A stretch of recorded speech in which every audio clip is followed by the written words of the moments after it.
Come on, Annie. Let's go to the movies.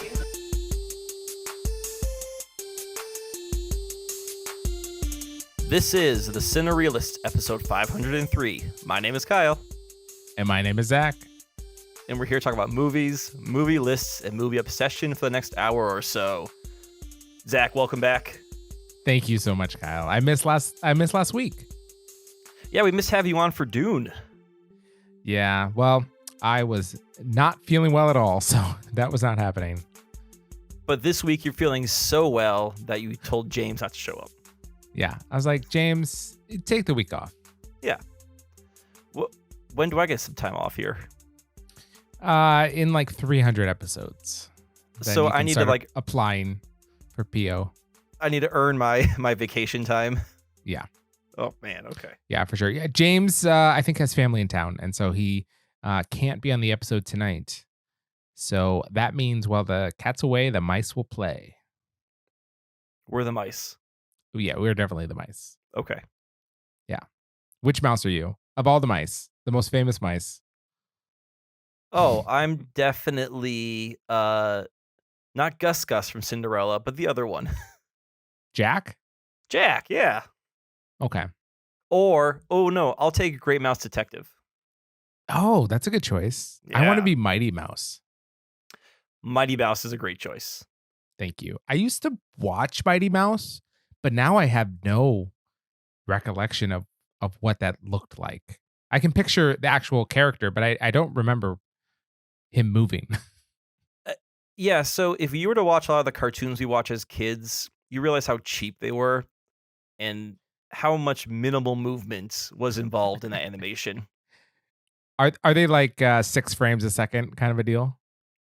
No, I mean, the mouths will move and the eyes might look left and right, but the bodies will be still. Like you watch He-Man, and He-Man's a lot of close-ups of He-Man talking, and there's nothing else Interesting. going on. Yeah. Have you seen the new Netflix He-Man? No, I want to watch it. I've been trying to convince my son that we should watch it together, but he's Yeah. not ready for it. He doesn't want to watch it. Have you Okay. seen it? So, well, I haven't. But there are 2 He-Man animated shows on Netflix right now. One came a few years ago, and one is like current. And apparently, the one a few years ago is pretty bad, but the current one apparently is supposed to be awesome. Okay. So make sure you don't watch the right one. But if you start watching it, I'll start watching it. We can start our own He-Man podcast. I like it. Okay. I've heard She-Ra is good also. Is there a new She-Ra? Yeah, there's a new She-Ra. Oh, okay. I think there was a new She-Ra before there was the second new He-Man. Okay. So there's the first part of the first series was in the middle of the second, before the second part of the second series.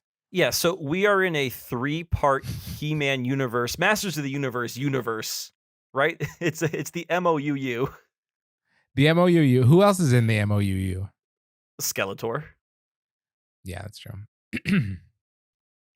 Yes, so we're part 2 of the 3-part MOUU is where it really takes off. Can't wait. I'm waiting for part 3. Part 3 is out there already. That's true. You're waiting for That's part right. 4. Yeah, I am. Go on, I keep got up, Zach. confused. I'm sorry. So we missed James. It's not the same without James. Who's going to keep us on track? Well, it's certainly not going to be James. No. Unless he That's edits sweet. this all out. He's like, this is junk. Cut it Yeah. out. Let's get right to If the you don't hear me saying this, it means James edited it out. And if you do, it means James is asleep at the wheel and anything goes this episode. This is where we're going to find out if James is one of those teachers that actually read your paper in high school, or if just said, you turned it in, here's your A- and move it on. Did you as a student ever get a paper that was clearly not read, or you as a teacher clearly not look an assignment and grade it anyway? Well, so I was a music teacher, so I did not give many written assignments, but I did do practice charts for a while. And there was one quarter, a student turned in a quarter's worth of practice charts. These were weekly. So he turned in, I don't know, 8 or 12 practice charts.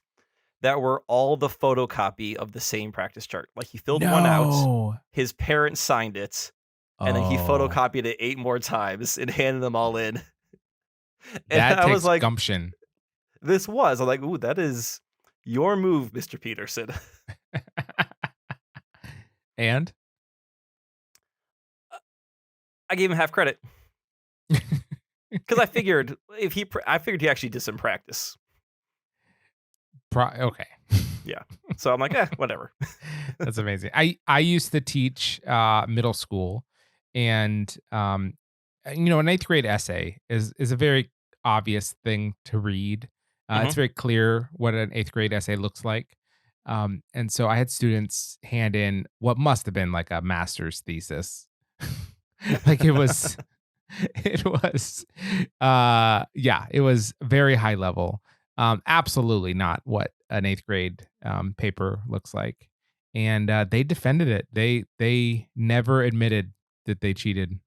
They like to their dying breath, it was their writing. You couldn't Google like the topic sentence and see if it popped up somewhere else. Oh, I absolutely did. It was word for Okay. word from the internet. Yeah. Even Oh, faced so- with the link from where they got it from. They said they wrote it. See, the great thing about being a teacher is if you catch someone cheating and they won't admit to it, you can still fail them. Yeah. Like, I don't need you to admit to cheating to know that you cheated. Yeah. Anyways, I don't think this is the topic for today. Maybe it is. This is not the former teacher cast? It's not. I'm on the wrong one. Okay. Which is this the movie one that we do? This is the movie one. Okay, yeah. this is the movie Mhm. one. Yeah, All right. you Okay. do the teacher cast on Wednesdays. The former teacher cast. Daylight savings really threw me off. It did. It sure threw my kids off. What isn't it like spring forward an hour, fall back 3 days? Is that the rhyme? Am I correct? Do you know there's a bill in Congress right now to get rid of it permanently? And it has I heard about bipartisan that. support. Oh, so it won't get passed for 6 months. It's possible 2 years from now, this will be a thing of the past and our kids will have no memory of it. My kid will. Your kid won't. Kids. Now, your kid is 5. 6, and a very memorable 6. Oh, sure. Impressionable 6. That's true. I would argue that the majority of people maybe have 25 memories pre-6. This is a very Zach Sweet statement. This is like, Zach, how many people do you know? I do like that question a lot. Yes. Yeah. And so is one of his 25 going to be daylight savings time and what that felt like? Mm-hmm. Oh, yeah. I mean, we make a big deal. We have a celebration. We burn things in effigy. We call out to the what do you clock burn? to make sure it comes back. Whatever's lying around. Trash. It would be cool if that was a big celebration with archaic rituals.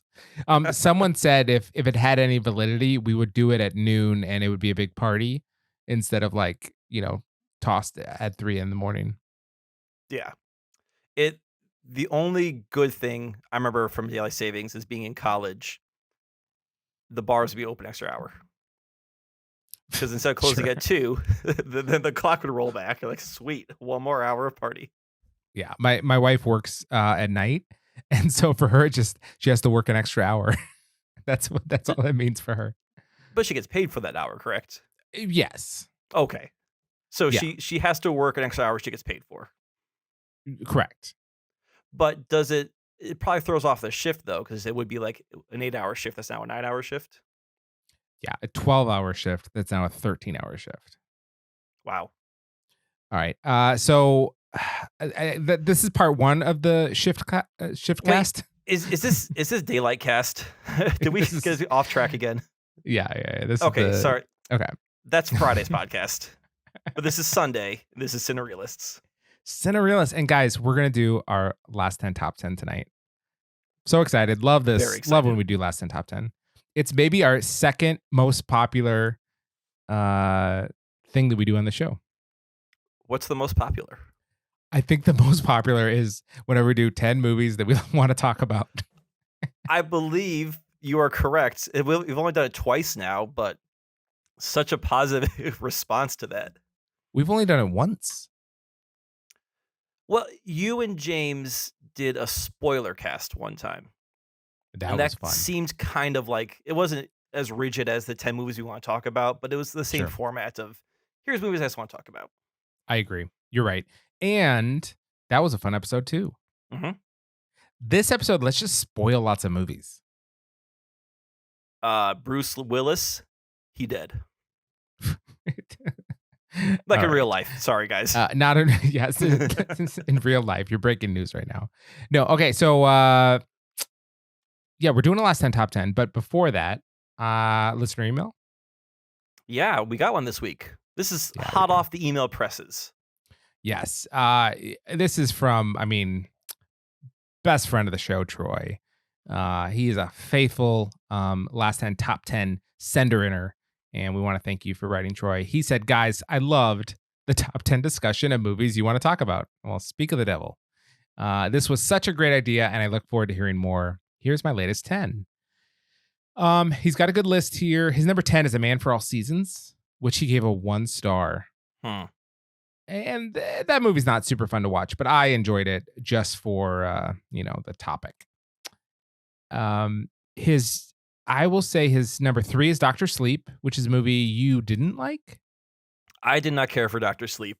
I just hold The Shining in such high regard that it's hard for me to revisit that world without it seeming fake or cheap or too nostalgia laden.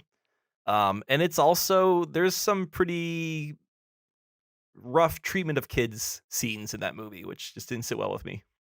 Gotcha. If you don't like Jacob Tremblay and you want to see him tortured, watch Dr. Sleep. Wow. Can I get your hot take on something about The Shining? Yeah, go for it. I know you don't like to entertain theories about The Shining, okay? So, just very quick hot take. Is The Shining actually about domestic abuse or alcoholism or neither? It's about ghosts and someone going crazy. Oh, are you saying like, is what's happening not actually, is it a allegory for something? No, I mean, like if the movie has like a thematic message, is it about domestic abuse, alcoholism, or it's like, don't worry about it, man. It's just ghosts and a guy going crazy. Oh, I think it's both. Okay. I think it's a broken person who is an abuser, who is an alcoholic, who has awakened this house of ghosts. Gotcha.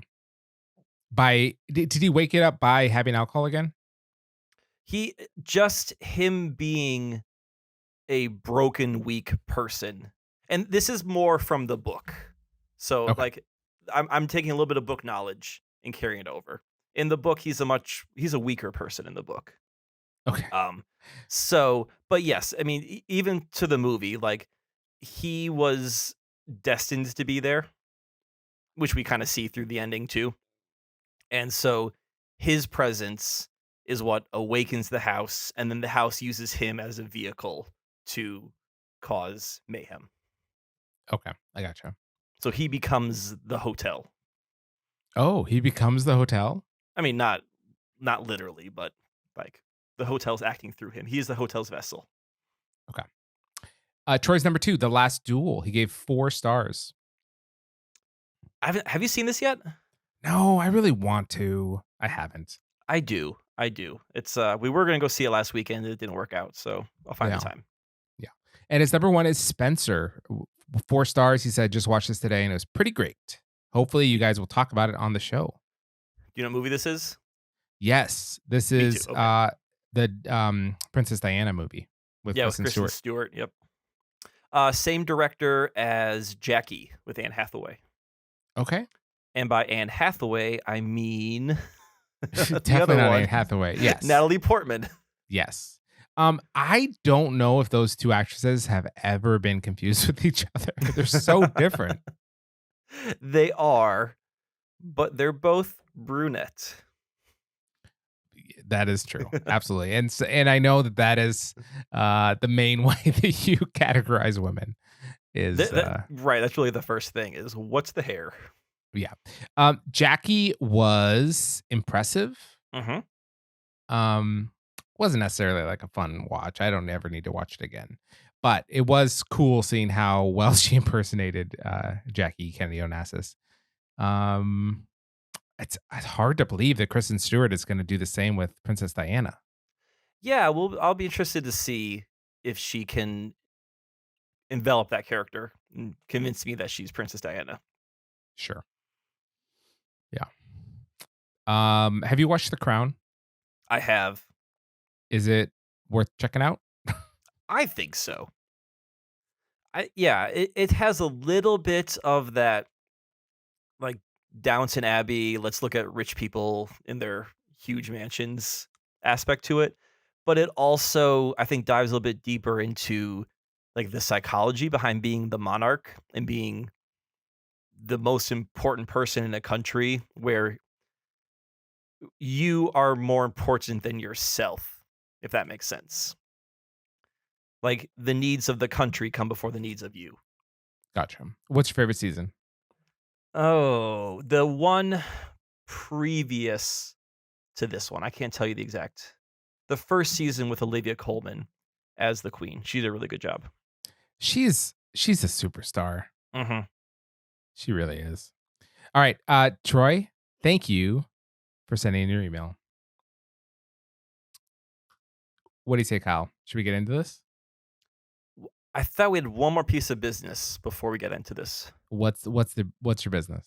Well, last week James and I discussed Dune, and James and I ranked Denis Villeneuve individually. But then Yeah, you on a whim, we decided to guess how you would rank Denis Villeneuve movies. Yeah. And I want to find out how well we did. How close were we?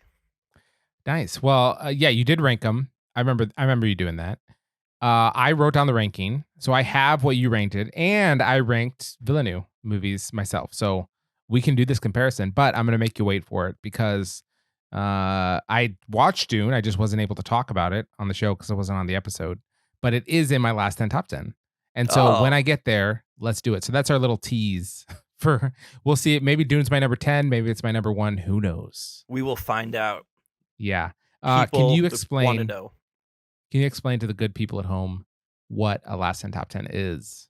Yeah, a top 10 last 10 is a list where we take the last 10 movies we watched and rank them against each other in order from least favorite to favorite. And that's the only criteria. Last 10 we watched.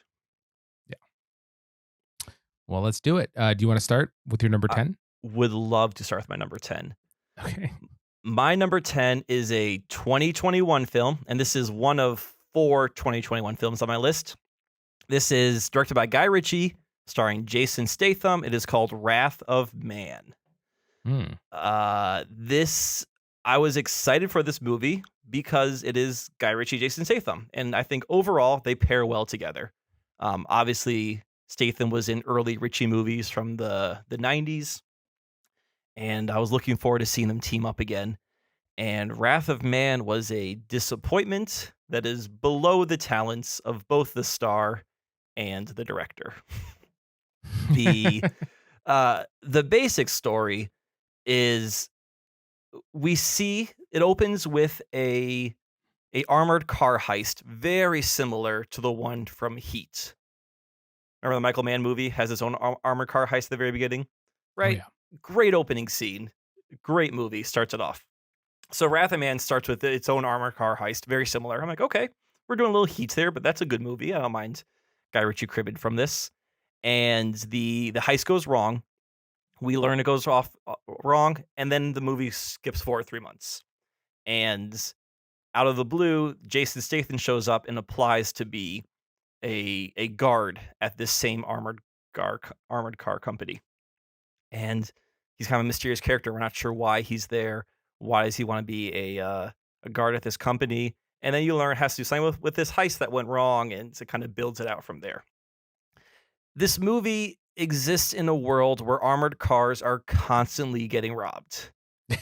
Like there are Within a couple months, this one company gets robbed 4 or 5 times, Oh, wow. which is a lot for I think just even nationally, there's not that many armored car robberies that I mean, happen. everyone is going to cancel their contracts if they're getting robbed that often. If they can't protect themselves that well. Yeah. The the whole, like, they work in, like, this military style compound where it's, like, in a warehouse, and they're like, "Oh, yeah, that's Jazzy, he's on comms, that's blah, blah, blah, he does this," it's just all that, like, really dumb talk, everyone's got stupid nicknames. Um, the acting, like, Jason Statham doesn't act, he's just grimacing through the whole movie. There's no good acting in it, it's dark, but not in, like, a dark satire kind of comedic way that you're used to Guy Ritchie, it's just a dark movie. And then you find out more about I mean, I could spoil this, but I guess I'll say I don't know if you want me to. There's some interesting things going on with the people who are committing all the heists, which would be like an interesting commentary on U.S. veteran culture. But instead, they're like, well, I don't know. We need people with guns. Can I say that for a movie about like stealing money from armored cars, the title Wrath of Man seems a little grandiose.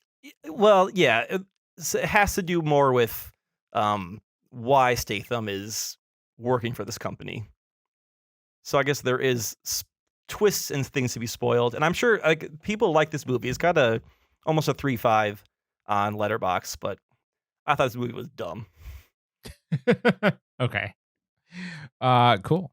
My number 10 is from 1965 and it's called The Rounders. And this is not Rounders with Matt Damon. This is a Western from the 60s, starring Henry Fonda and Glenn Ford. And I saw this movie because I wanted to watch a movie I knew nothing about. So I kind of looked for a movie that I had access to that I had absolutely no knowledge about. A lot of famous movies you've heard of, a little bit about, you have some context for. As soon as I saw a movie that I had no idea what it was at all, I decided to watch it. Maybe it's like a good way to, you got to recalibrate every now and then. So you got to watch a random movie just so you can compare good and bad movies to it. Well, I don't know if this was a good recalibration because this was such a bad movie. It was a really bad movie. I like Westerns, and this is the most phoned in script and acting I've seen in a long time. It's pretty phoned in. It's about two horse breakers. They're like cowboys that people hire to break, wild horses. And someone has a horse that's like so wild, no one could break them. And they could definitely break them. They just don't want the job. But over the course of the movie, they decide to take on the job and they break the horse. Yeah, but like, there's so much just lazy, meandering, silly time in the film. It's just a waste of everybody's time. And also, there's these love interests in it that are like, they have zero. They're like 0-dimensional characters that solely exist to be like, I guess, alluring to these cowboys. Okay. But it's funny because they're not alluring at all. It's kind of like they just do not fit their character whatsoever. And then the writing is so lazy. So for instance, they are at a diner having lunch and the cowboys suggest they go skinny dipping in the old swamp or lake or whatever. And then the ladies say, but it's the middle of the day. We're having lunch. And then they crack a joke that's like, yeah, but it gets dark fast. Cut to them pulling up at night to the lake. and I think that they thought that just including that dialogue is a connective tissue to the scene that they must have shot earlier in the film when it was dark. And it has to be at night because they're trespassing and like, they're hiding in the dark kind of thing. But logically, they did just leave the diner at lunch in the middle of the day. So like it would be daytime. It made no sense. And the whole movie was silly. And I didn't like it. and it was called The Rounders, And it's and I not the don't Matt Damon recommend it. movie. No, it's not the Matt Damon movie, which is a movie I really like. I think it's interesting to watch bad movies from like the 60s and 50s because statistically, those are my best rated decades. Yeah, And it's not because necessarily movies were better back then.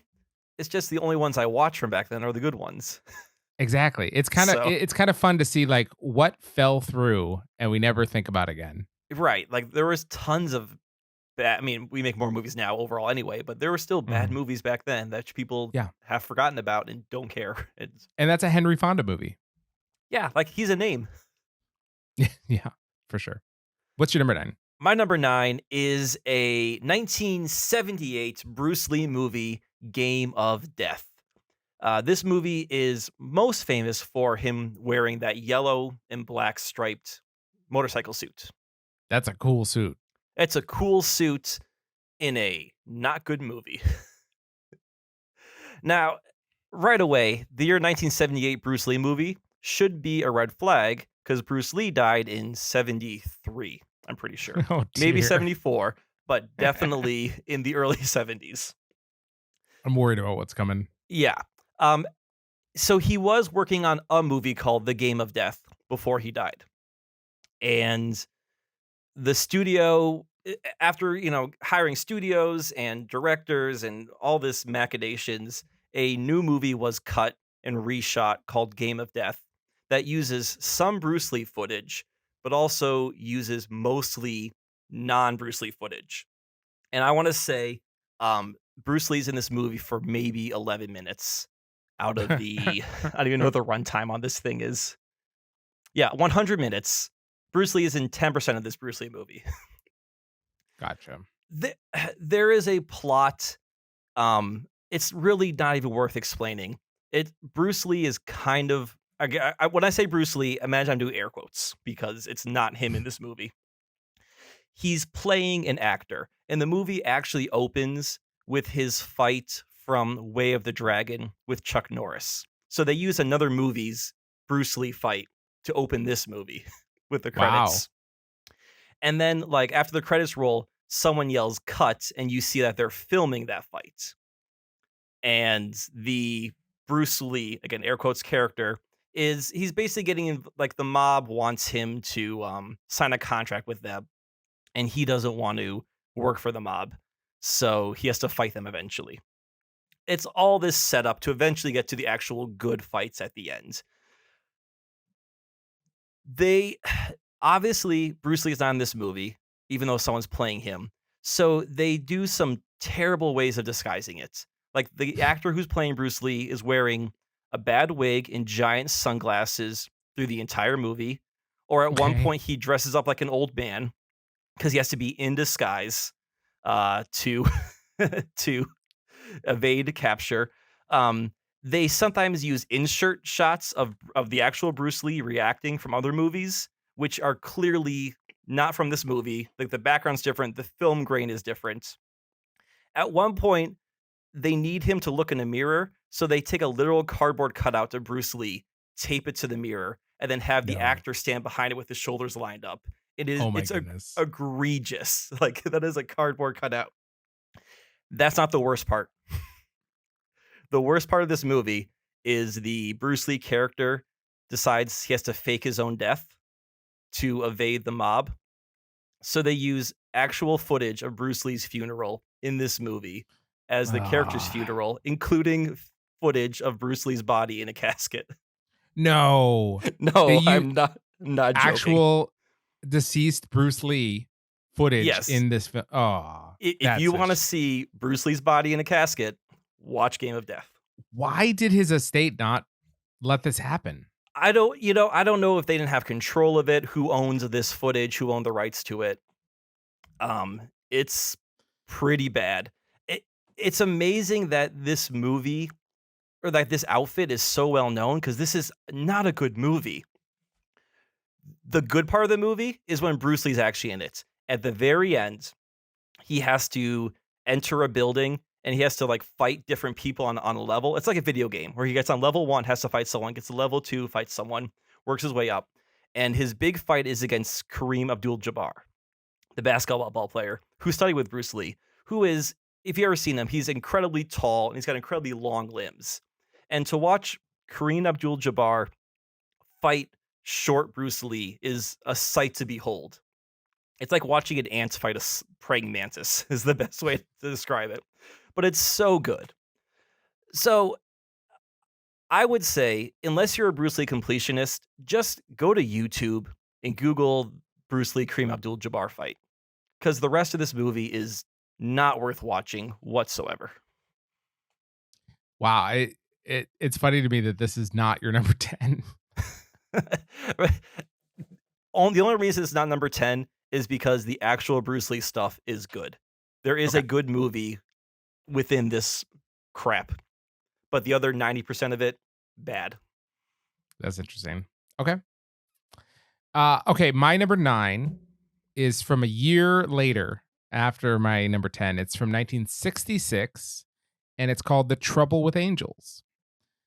And this is actually, I think I've already crossed the threshold from movies that I don't like to movies that I am either fine with or do like. Okay. This movie I'm fine with. It's the reason I saw it. 2 reasons. One, it stars Haley Mills, who's the actress in Parent Trap. I think she's in Pollyanna. She's fantastic. Agreed. I loved her in Miss Bliss, Saved by the Bell. And so I'm just curious to watch any Haley Mills movie because she's always fun to watch. And Rosalind Russell was in this as well. And it was directed by Ida Lupino. The other reason I watched it is I watched this with my mom. And this film is about girls who are in a Catholic boarding school. And my mom was in a Catholic boarding school. Oh. And so it was super fun to watch this with my mom because as it was going on, I was asking her like, "Hey, does that feel true to life to you?" And she was like, "Oh, no, exactly." I mean, there's so many points in this movie where she's like, "This tracks with my experience very closely." The actual movie itself, apart from that, the element of getting to watch it with my mom, wasn't great. It's very, first of all, Haley Mills plays like a bad girl. Like she's the one that sneaks off and is smoking and breaking the rules and that kind of thing. And I like her better as like a sweet girl. And there's a lot of like kind of saccharine, mother superior with a heart of gold, but like a tough exterior kind of stuff in it. And it's one of those movies that goes through their entire time at the school. So when they first arrive as young freshmen, when they're leaving as like seniors and all that kind of stuff. And so you're about halfway through and they're like just about to start junior year, and you just know the timetable that you're going to sit through, when the writing on the wall is so clearly about like, okay, we're going to pass by these different milestones. It makes it feel longer to watch through. So for that element, I found it a little bit, longer and, drawn out than it needed to be. But it wasn't a bad movie. I enjoyed the experience watching it. It's called The Trouble with Angels. And if you're at all curious, check it out. They made a sequel. And I forget what it was called, but it was probably something to the effect of like, even more trouble with Even angels. more trouble. Exactly. The trouble. Do you know what I mean? Yeah. A lazy title. Something like that, yeah. So you've typecast Haley Mills. You only want her to play innocent, kind of quirky. Well, I would like her to play more roles that are sweet and innocent. They don't have to be quirky. Mm-hmm. Like Lolita, sweet, innocent.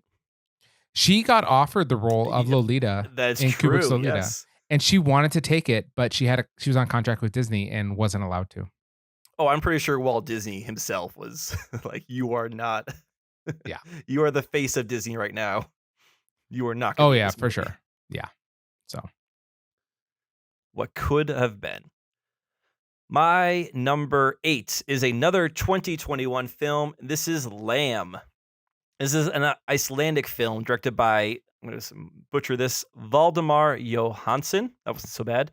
Starring Numi Rapace, as well as other Icelandic actors that I'm not going to try and say their names. Just give me the hardest one. Okay, sure. I'll give you the hardest one. There's not a ton of people in there. How about Hilmer, SN, and then like an A and an E squished together? And then Gu Gunnason. Snare. Johansson? I don't know how you say A and E smushed together. What vowel sound that makes? I bet it's Hilmer Snare Gunnarsson. You think it's Hilmer Snare Gunnarsson? And that's do. exactly how he says it too. No inflection whatsoever.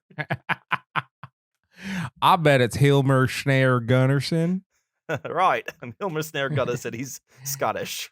Yeah. All right. Okay. So Lamb was a movie I was very excited to see based on the trailer, because the trailer for this movie is crazy. If you haven't seen the trailer for Lamb, even if you're not interested in it, go see the trailer. The basic plot of this movie is Noomi Rapace and her husband Hilmer, etc., are Icelandic farmers. They don't have a family, just each other, and they are birthing sheep. And one of their sheep gives birth to a human sheep hybrid, which they decide to raise as a human child. The sheep are not happy about this. So I don't even know if I'm setting this up very well. This is a weird movie because there's not a lot of plot to this movie. Like, that is basically the plot, is this couple is bestowed a sheep human hybrid and just raise it like a human. Like it's their own baby. And I guess I was expecting, based on the trailer, I was expecting like a dread horror folktale story about, like nature reacting to something unnatural happening. Based on the trailer, I was expecting like the sheep to revolt or to start like, eyeing up what's going on with these humans. I was hoping for more explanation on what brought this creature into the world. And we get a little bit of all that, but it's mostly like a drama of these people raising a child. Like, at one point, I think it's the husband's brother shows up, and at first he looks at this sheep and says, "What the F is that?" And then the next scene, he's like, "Okay, well, I'm going to treat it like a human." Like, people encounter this thing and don't even react like how you expect humans to react to seeing a sheep human hybrid. I don't know. I maybe I'm rating this lower because of my expectation, but definitely based on what I saw, I was expecting like something like with the mood of Hereditary, in that sort of, or maybe It Comes at Night is a better example. Remember how It Comes at Night like is it's not a monster movie, but there's just this feeling of dread throughout the entire movie, like something is not right, and at any moment things can go completely wrong. And this movie lacked that energy for me. It lacked that pacing, and it really just felt like a domestic tale with a weird twist to it. I gotcha. It kind of goes there at the end, but it does not go there enough for me. I wanted it to go not off the rails, but I wanted to really dive more into it at the end, and it doesn't quite commit to it. I gotcha. Well, I saw Lamb as well. It's going to be on my list, but Okay. not in my number 8 spot. So I'll save my comments on it. I'm really curious to hear what you have to say. Yeah. My number 8, it's not very similar to Lamb. It is a documentary called Britney versus Spears. Oh, I thought it was called Sheep. Yeah. And this is there's kind of a slew of Britney Spears documentaries coming out lately, because of her conservatorship and all that has been in the news. This is one of them about her conservatorship, and it is fine. I had seen one last year that I thought was really good, and this one was noticeably worse for the first 80% of it. It did a much poorer job of setting up, what led her to this point in her career, where, how things were going for her. Like, everything was set up worse than the one I'd watched last year. Now, I found out that basically the one had come out, and so they switched gears and said, well, that one did that well, so we're not going to attempt to do that. Mhm. So that maybe explains some of it, but then what's its reasons to exist? Well, maybe the last 20% of it is its reasons to exist, because that actually was fairly compelling Okay. and new and not in the documentary I saw last year. And so for that reason, it does take my number 8 spot. Um, including they have this um recording of an actual court trial proceeding that is like they're not supposed to have, like they got leaked to them kind of a thing, and that is super compelling, and it feels very like something you're hearing something you're not supposed to hear, and it's great.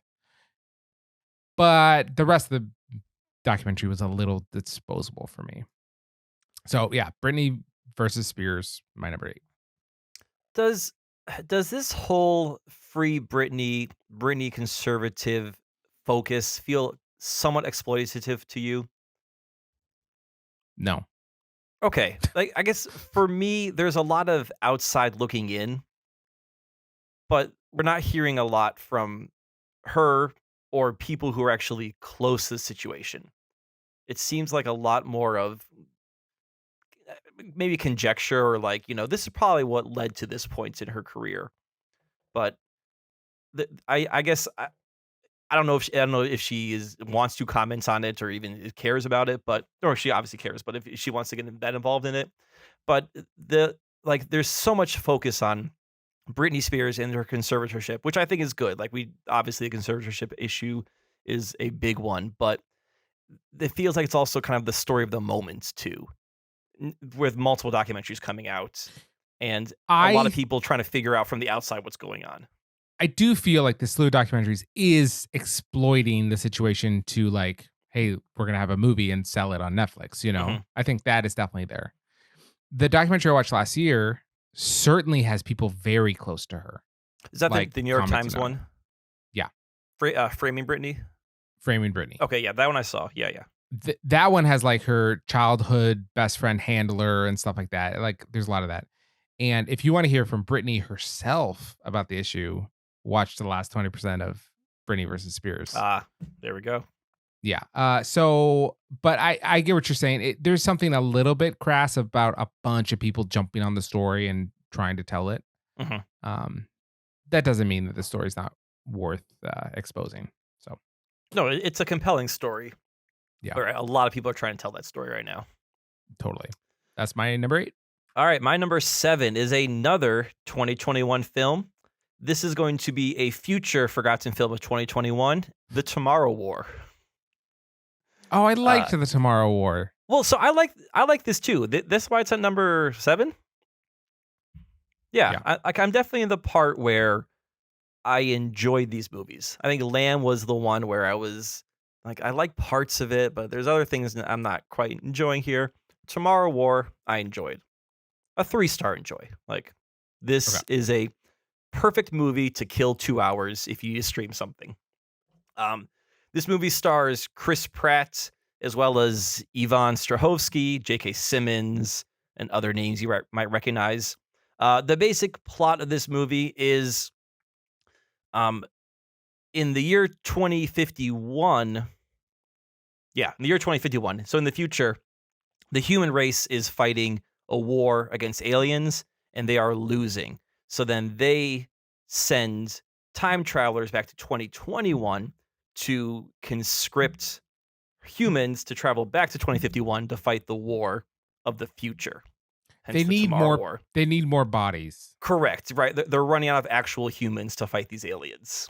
So they say, if you want the human race to survive, you need to come to 2051 and fight for us. And they're not very good at drafting or training people. Like you really feel like they see cannon fodder. Yeah. They see bodies to shoot guns while the real soldiers are doing what's happening. We need someone out there in the Plus front line. plus it almost doesn't matter because it's so hopeless. I mean, they're very undergunned and outmatched by the Exactly. Yep. aliens. So Chris Pratt gets conscripted. He travels to the future and he has to fight this war of the future. to save his. I guess he has a daughter to save his daughter's future in that sense. And for like a sci-fi action movie, this is very watchable. There's nothing egregious about it. The aliens are kind of cool. Um, they do this really cool clicking thing at the beginning of the movie, which I thought was going to be like a recurring thing. Like, oh yeah, that's like their call. That's how you know they're coming. And they really drop that clicking thing real fast.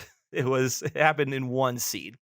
Um, Ivan Strahovski, who plays like the general commander in the future, she is great in this movie. I like her a Really lot. great. Yeah, She's great. she's oh, The Handmaid's Tale, she's on that. She plays Mrs. Waterford.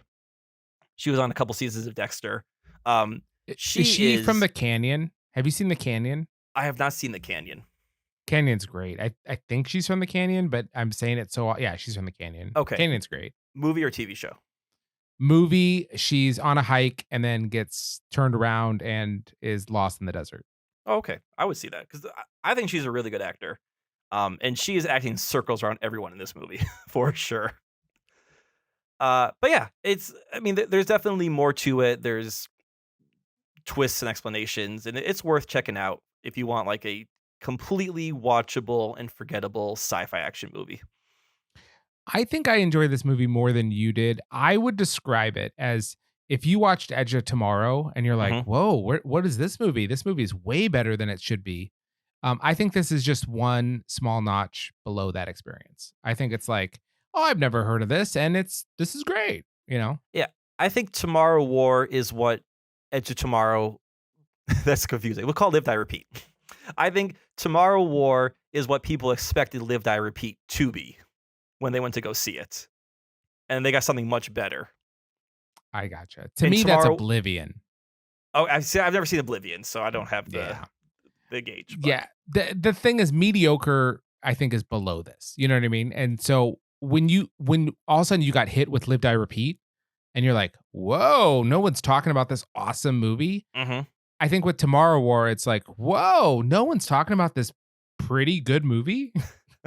I think that's how I see it, but I respect your opinion. It's a movie that probably, if we did not live in pandemic times, would have made a couple $100 million in a weekend or two. But it got, I think Amazon bought it for a bunch and they just dumped it on their streaming service with little fanfare. Yeah. All right. My number 7 is Denis Villeneuve film that I watched for the podcast last week that I was not able to join in. It's Polytechnic from 2009. Yes. And so this movie is about, kind of based on a true story of the Montreal Massacre in 1989. And it's shot in black and white. And it is kind of like a procedural for a campus shooting. Yeah. And I thought it was very competently done. I did not necessarily enjoy the experience of watching this movie for a couple reasons. One, there's a lot of time where there's just the shooter going around and killing women, and it just was not, how I wanted to spend my time, my visual movie time. You know what I mean? There wasn't, for my money, a ton of hope or happiness supplied to make it be like, well, why am I wallowing in the mud here? Well, it's not a very hopeful thing that happens.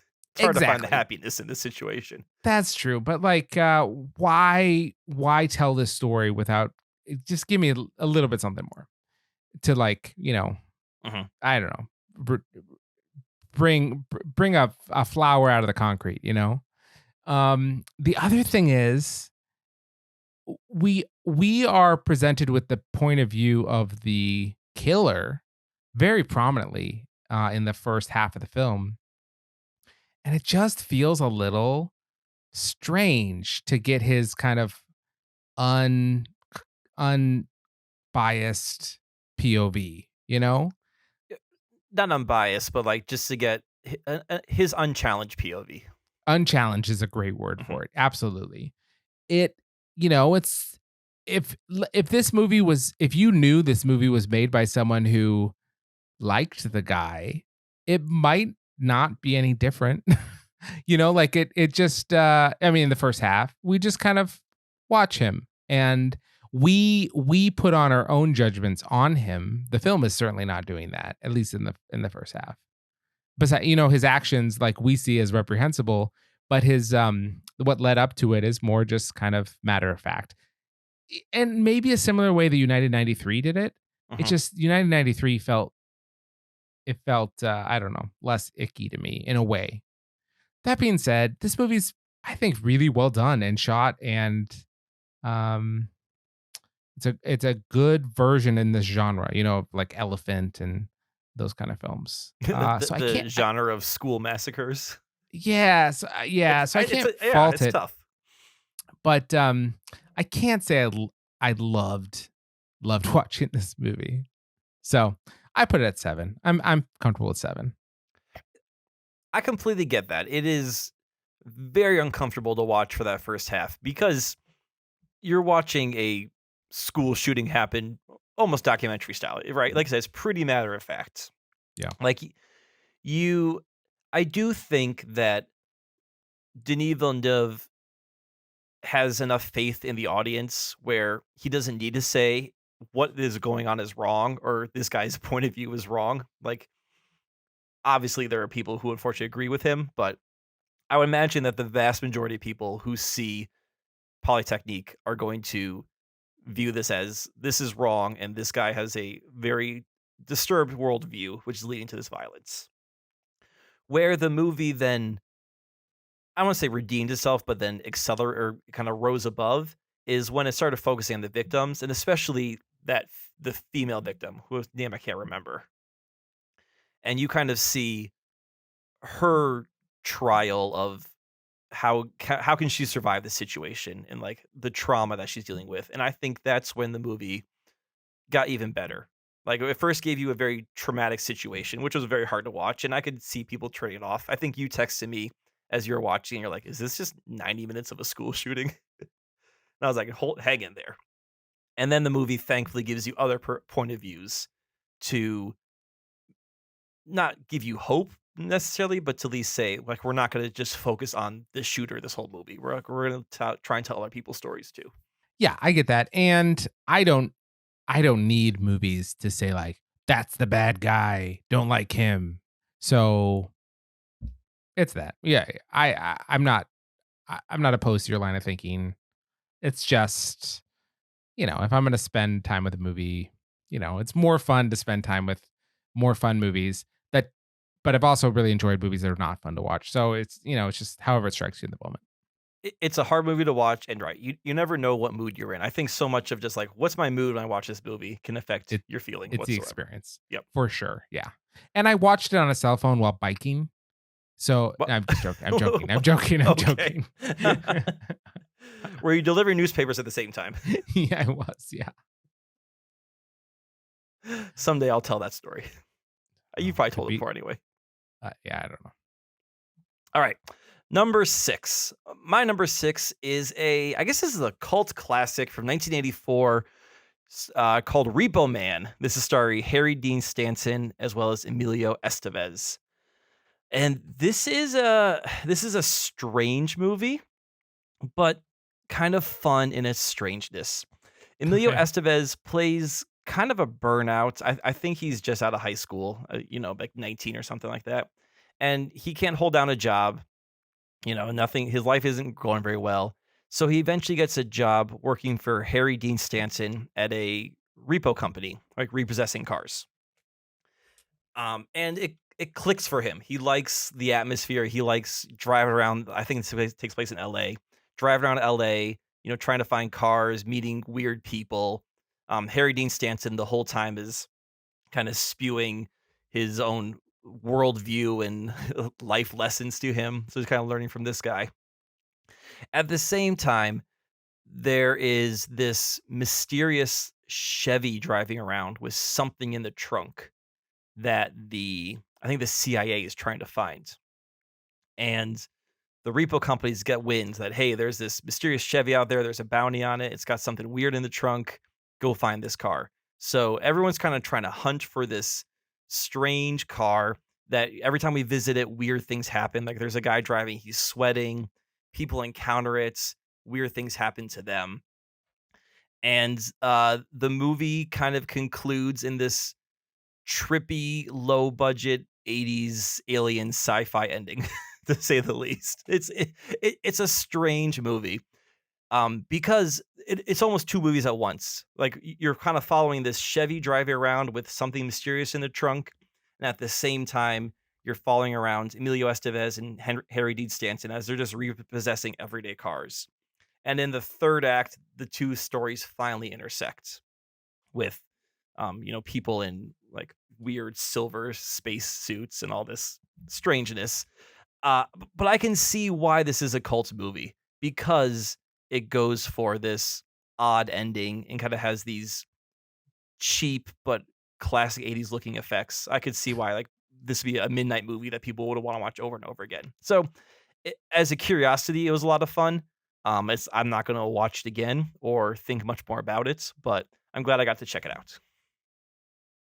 out. Sure. Yeah. It's definitely a movie I've heard about. Never one I've really sought out. I think I mean, if you want to see a kind of a campy movie from the 80s that people seem to really like, I think it's worth seeing for that. Would it be part of the neon noir genre? I'm not familiar with neo noir, but I want Neon to say noir yes. is, think of like Driver. Driver or Drive? Yeah, Drive. Okay. Or The Driver. No, that's different thing. You talking about the Ryan Gosling movie? Ryan Gosling is Drive, and that Yes. isn't it based off of The Driver? I have no idea. I think it's based off of The Driver, Okay. which is I don't know, the old guy in Nebraska.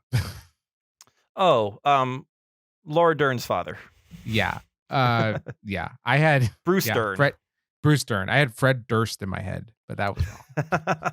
Fred Durst, the driver. Hey, he just keeps rolling. What? Rolling. Yeah. All right. My number 6 is a 2021 film called The Eyes of Tammy Faye. This is directed by Michael Showalter, and it stars Jessica Chastain and Andrew Garfield. Have you heard of this film? I have. I'm curious by this, so I'm going to hear more about what you think. Yeah. So I'm a big Jessica Chastain fan. I think she is a phenomenal actress. And so I wanted to watch this. Also, this is a film. It's a biopic about Jim and Tammy Faye Baker, who are kind of notorious for being these televangelists. Mhm. Who then Jim Baker went to jail for like massive tax fraud and evasion. So really, like they're these like kind of vilified butts of a lot of jokes, right? So, televangelists, and then, she just wore an extremely large amount of makeup, and they were very cheesy, and, just, and then, Really and then big he hair. gets, yeah, huge hair, like designing women style, aesthetic. And then he gets caught up on like the fact that he's, bilking people for hundreds of millions of dollars. It's just awful, right? So I knew almost next to nothing about them at all. I just knew the names. Mhm. And so I was curious to see this movie. I will say the movie, I think, presents all the necessary information. So now I feel like I'm well versed in the Jim and Tammy Faye Baker scandal and all of that. But what this movie does is it tries to separate Jim Baker and Tammy Faye from being like the single unit to being like, well, no, Tammy Faye was a little bit like a victim here, where Mhm. Jim Baker was really the scoundrel in the situation. And so it humanizes Tammy Faye quite a bit. Now, I'll say a couple things. One, the makeup in this film is phenomenal. This is probably, of any film I've ever seen, the best de-aging I've ever seen. And I don't think it's digital. De-aging. I don't think it's digital. I think it's just makeup. They have Jessica Chastain in college, and she looks like she's 20. and it's just super, super well done. Um, I was very impressed by that. Now Tammy Faye Baker has a very like they describe her in the movie as a Betty Boop type of Mm, voice and mhm. personality, and that is a little grating. And Jessica Chastain is not holding back. She is giving a full-throated representation of Tammy Faye Baker, and it's not super fun to watch or listen to because it's just grating on the Mhm. ears, you know. She talks very childish and I don't know. So, as biopics for me are often a little unsatisfying. I think the majority of biopics I don't tend to love. And it's because they just follow this very formulaic, rise and fall kind of thing with, a lot of drama Mhm. and melodrama. And it's just like, okay, that's fine. I mean, probably my favorite biopic might be Walk Hard because it's making fun of the genre, you know? That's not even a biopic. It's just a yeah. Yeah, it's just a satire of, Walk the Line. Um, but I did like this movie, and I liked some of the elements of it. I will say, so I'm a Christian, and when I think of, like, these kinda televangelists who, like, encourage people to give money so that God will reward them with even more money, it rubs me such the wrong way that it's a little hard for me to not just automatically write these people off as villains. You know what I mean? Mhm. And so as it's humanizing Tammy Faye to a certain extent, I'm also thinking like, yeah, but I don't know. You- You're living in this super gaudy multi-million dollar mansion while, poor people are sending in their money so that they can be faithful. It just, I just, I'm not a huge fan of the whole thing. You Uh, can yeah. relate to her a little bit more as a human, but you still recognize she's doing something wrong. Like you can humanize bad people, and they can still be bad. Yeah, for sure. Although I wouldn't classify her as a bad person. I would, just based off the movie and what I would assume is that she's a very open, warm-hearted person. And she Mhm. actually the movie makes a point of saying that this is a time when like a lot of popular evangelical Christian culture was like Pat Yeah. Robertson and and they were very much like, you know, a force against like the gay community and the fight against AIDS and all that kind of stuff. Whereas Tammy Faye Baker always embraced the gay community and just her main message was just like God loves you, so I'm going to as well, you know. And so like so great from that perspective. It's so I wouldn't describe her as a bad person. It's just it's a way of it's a mode of faith that is I'm not comfortable with. And so I liked the movie. I'm glad that I watched it. Although I mean, it's hard to separate the cheesiness of the movie. Perhaps the movie was cheesy at times simply because Jim and Tammy Faye Baker were incredibly cheesy in real life. And Mhm. I think it's just accurately portraying that. Um, so maybe the movie itself is not cheesy. It's just there's a lot of cheese in this movie. So, be it as it may. I'm interested in this, and I've learned a little bit more about the Bakers, in the last couple of years. But I'll admit the majority of my knowledge comes from watching SNL and seeing Phil Hartman as Jim Baker, and I can't think of the actress who played Tammy Faye, and she'd always be crying, and like the mascara would be Yeah, flowing down her face. yeah, So when I think of Tammy Faye Baker, I think of the SNL skits from the 80s. for sure. And you watch this movie, and if you leave with one thing, it's feeling bad for how she was just mocked for being Mhm. herself, Oh yeah. for just being a genuine person and just relentlessly mocked by popular culture, which tends to be a theme for women in popular culture. I mean, I had Britney versus Spears, which the same thing happened to. She was the butt of a lot of jokes. And so there is a certain element in our culture where women are disposable and the butt of jokes and Mhm. villainized. But I will say it intrigued me enough that I'm going to watch a documentary about Tammy Faye Baker after this. So This sounds very similar to I, Tanya in a sense. yes, so I would say I, Not a Tanya is presentation, but yeah, I, Tanya is a better movie, kind of all around. Mhm. But yeah, Okay. Well, I do want to check this out, so I'm glad to get your middle of top 10, last 10 take on it. These yeah, are movies you like, right? yeah, Yeah, exactly. I'm glad I watched it. perfect. It's called The Eyes of Tammy Faye Baker. It should win Best Makeup for sure. And not just for the mascara. No, it like she looked like a 20-year-old college student, which is impressive because I doubt she's 20 in real life. I do not think Jessica Chastain is 20, but if she is, then she's had an amazing career as a teenager. She has. Kudos to her. All right. My number 5 is my last 2021 film of this list, and it is The French Dispatch, directed by Wes Anderson. Uh, this movie is starring all of your Wes Anderson favorites. I'm just going to read all the names off I recognize. Here we go. Bill Murray, Benicio del Toro, Francis McDormand, Jeffrey Wright, Adrian Brody, Tilda Swinton, Owen Wilson, Timothy Chalamet, Lea Seydoux, there's more. Liev Schreiber, Elizabeth Moss, William Dafoe, Edward Norton, Saoirse Ronan, Christoph Waltz, Jason Schwartzman, Henry Winkler, Bob Balaban, Angelica Houston, and more that I'm sure I'm leaving off. So this really is like, let's get the whole Wes Anderson gang all together, and then some. This movie is an anthology.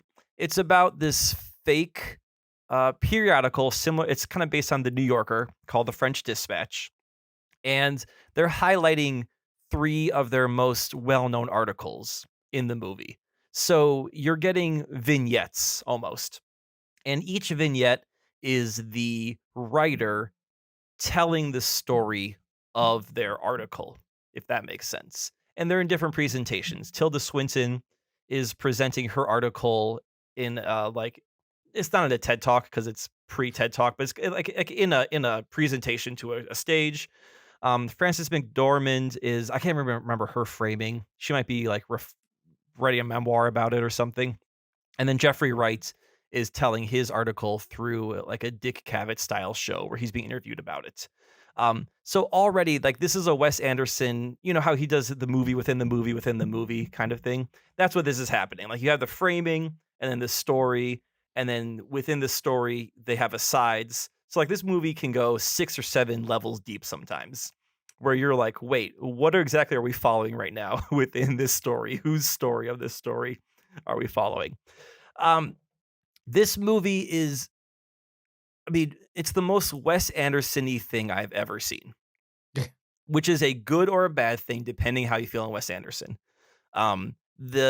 The production design is meticulous. The framing is meticulous. You know, like, everything is done with perfection and purpose. Nothing's out of place. Like, you know that every little thread and color and fiber he has lined up for these shots, which is both fascinating to watch, but also can be exhausting to watch after a Hmm. while too, because there's like, the screen is so busy sometimes that like, it's almost overload. On top of that, this is a weird review for my number 5 movie on this list, but I think I'm just processing this out loud right now. So you're the first person I really talked to about this since I've seen it, besides with my wife. Um, this is also a movie where there is constant talking or narration or dialogue. So there's a lot to take in that sense too. So you're getting a lot visually, you're getting a lot through the dialogue, through the audio, and I think it's a movie where if you like Wes Anderson a lot, you're going to love this movie. If you do not like Wes Anderson, you're going to hate this movie because it's all that, like, what he's known for now style. And I think it's a movie that you could appreciate more on second watch because there's so much information being thrown at you. Um, I'll say some of the vignettes work really well. Like, there's one with Benicio del Toro about him being an artist in prison, which is incredibly compelling and I really enjoyed. And then others, not so much. Like there's the Francis McDormand one is about Timothy Chalamet playing like a he's like a not a revolutionary, but a teen who wants to start a revolution in that kind of sense.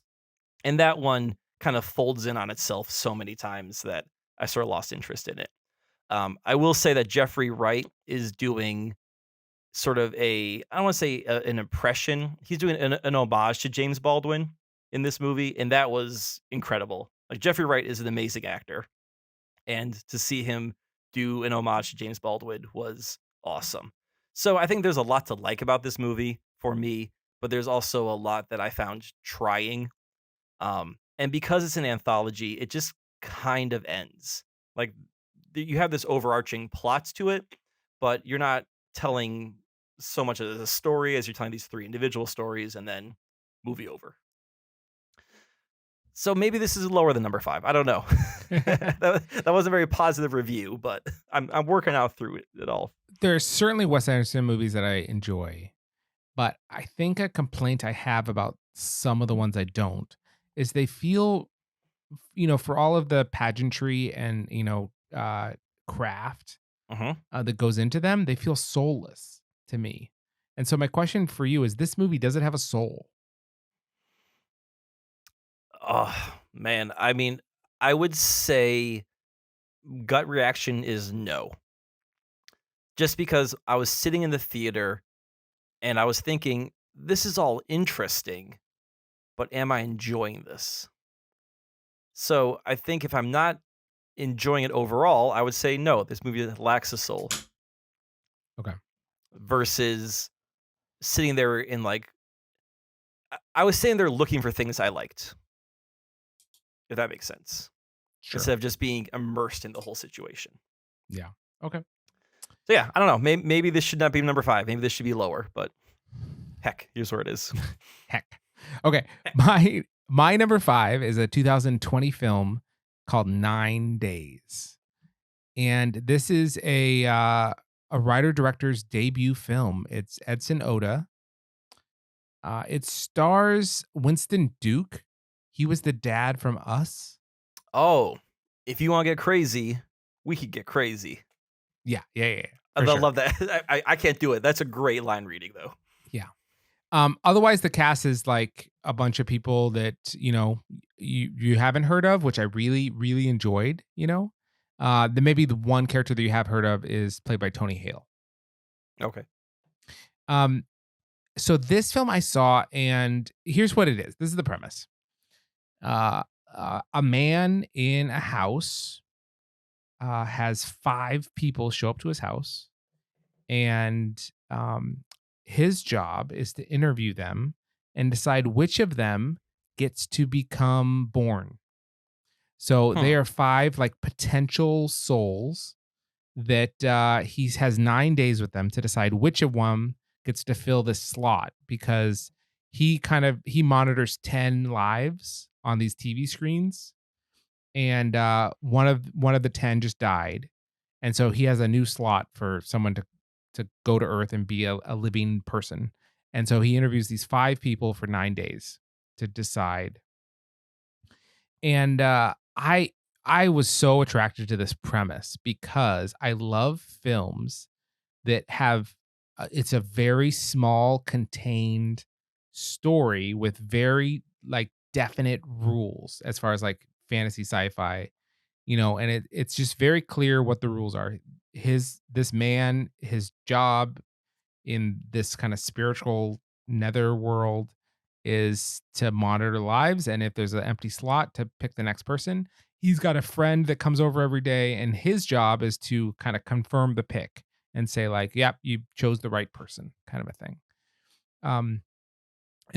But the friend doesn't get to pick, and the reason is because the friend was never alive themselves. They've always but the main guy that gets to pick, he used to be alive. So he knows what it's like to be alive and to experience the world, kind of a thing. So this movie is there's a ton of talking. There's no action whatsoever. It's all talking and images and stuff like that. But I found it to be very sweet and kind of nostalgic, right? So the whole movie is about like what does it mean to be alive? Like you know, what how do you deal with the joys and the pains and the loss of life? You know, for this guy, he's already been through it and now he's on the other end. These people have never experienced it. And, kind of like maybe this is a live action Soul, I guess, right? Without the I was like about to say this sounds like a wackiness. Pixar movie. Yeah.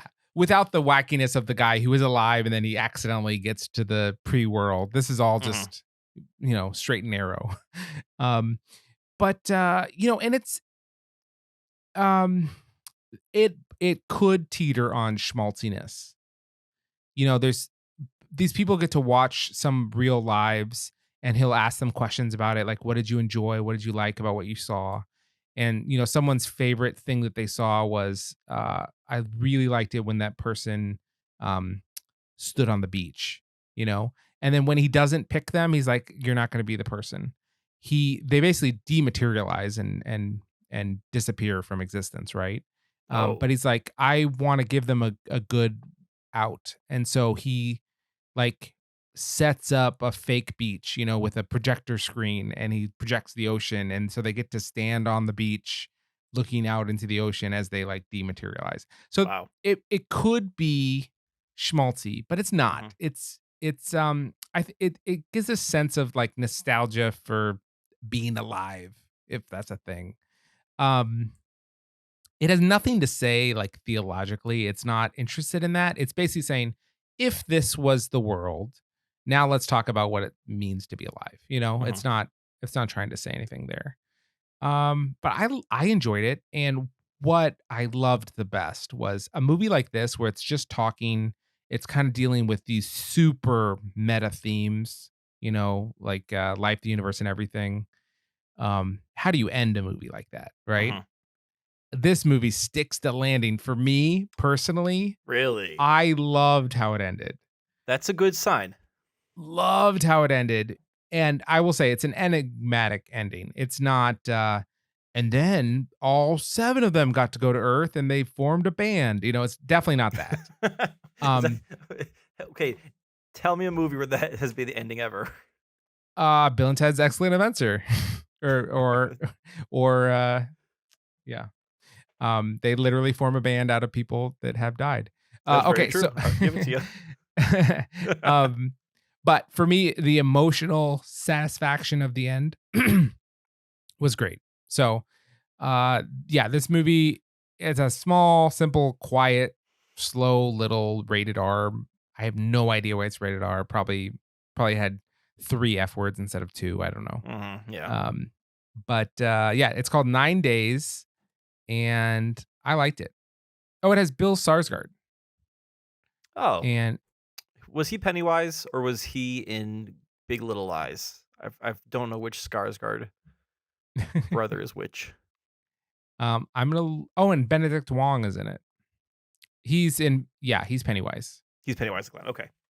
Yeah. Um, I have one question for you about this movie. Okay. Does it have a soul? Oh, for sure. Yeah, absolutely. Yeah. Or 9 of It, them? it has a soul and it has characters It does carry and a soul, okay. the plot from what I just described. Yeah, yeah. Um, y This is a quick aside. You used a phrase as you were explaining that movie, the straight and narrow. And when I was a kid, I always heard it as the straightened arrow. So people would be like, "Keep on the straight and narrow." I'm like, "Got it. All right, arrows are straight." Like so. I got the same. I knew what it meant. I just heard it Yeah. the wrong way until That's I was reading a amazing. book one day and I saw in the book it said straight and narrow. I'm like, "Oh, okay. That's it's not the straight and narrow." I love that. That's fantastic. Have you heard about Knowledge is Power, Francis Bacon?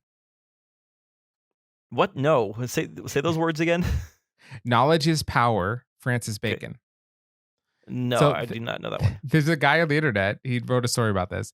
His whole life, he had heard like his parents say, "Knowledge is power," Francis Bacon, and I guess Francis Bacon said this quote, "Knowledge is power." Um, but Oh. he had always heard it, as knowledge is power, France is He's bacon. bacon. And he just was always confused what this could mean, right? But his parents would use it, and then he got to college, and a professor said it, and he just accepted the fact that he didn't understand why, but he knew how to use it. Mhm. And so, so then once he used it, and he's like, "Knowledge is power," or someone else said, "Knowledge is power," and then he said, "Francis Francis Bacon," Bacon. and they looked at him and like, "Yeah, yeah, you're right," like he had contributed to the conversation, and he just his whole life was confused why France was bacon, and then finally he found out that it's Francis Bacon, It was and the person who I just said it. always like that story. I like that story. Yeah. Excellent. All right. My number 4 is a 1964 Peter Sellers movie. This is A Shot in the Dark. And this movie is a sequel to the first Pink Panther movie, where Peter Oh, Sellers is cool. he's reprising his Inspector Clouseau movie. So it's not Pink Panther: A Shot in the Dark? No, no. I mean, here's the weird thing. If you see the first Pink Panther movie, the Pink Panther is a diamond, and the main character of the movie is the diamond thief, who's played by I can't remember who the actor is. You'd recognize the name if I was to look it up, take the time to. You could probably look it up. And then Inspector Clouseau, the Peter Sellers character, is kind of he's the detective, but he's sort of the secondary character. But that's what everyone remembered from the first Pink Panther movie was Peter Sellers, so that's why they kept following him through these series of movies. Wait, so the cartoon Pink Panther that like is animated in those films or whatever, at least in the intros, Yes, is that the personification of the diamond? sure. Wow. Yeah, it's maybe drugs were involved. I don't know. Yeah, like because I used to think that the Pink Panther was the name of the detective, right? No, no, I he's not the thought the detective. Pink Panther was the Clouseau's name of the bad guy. No, the Pink Panther's the diamond.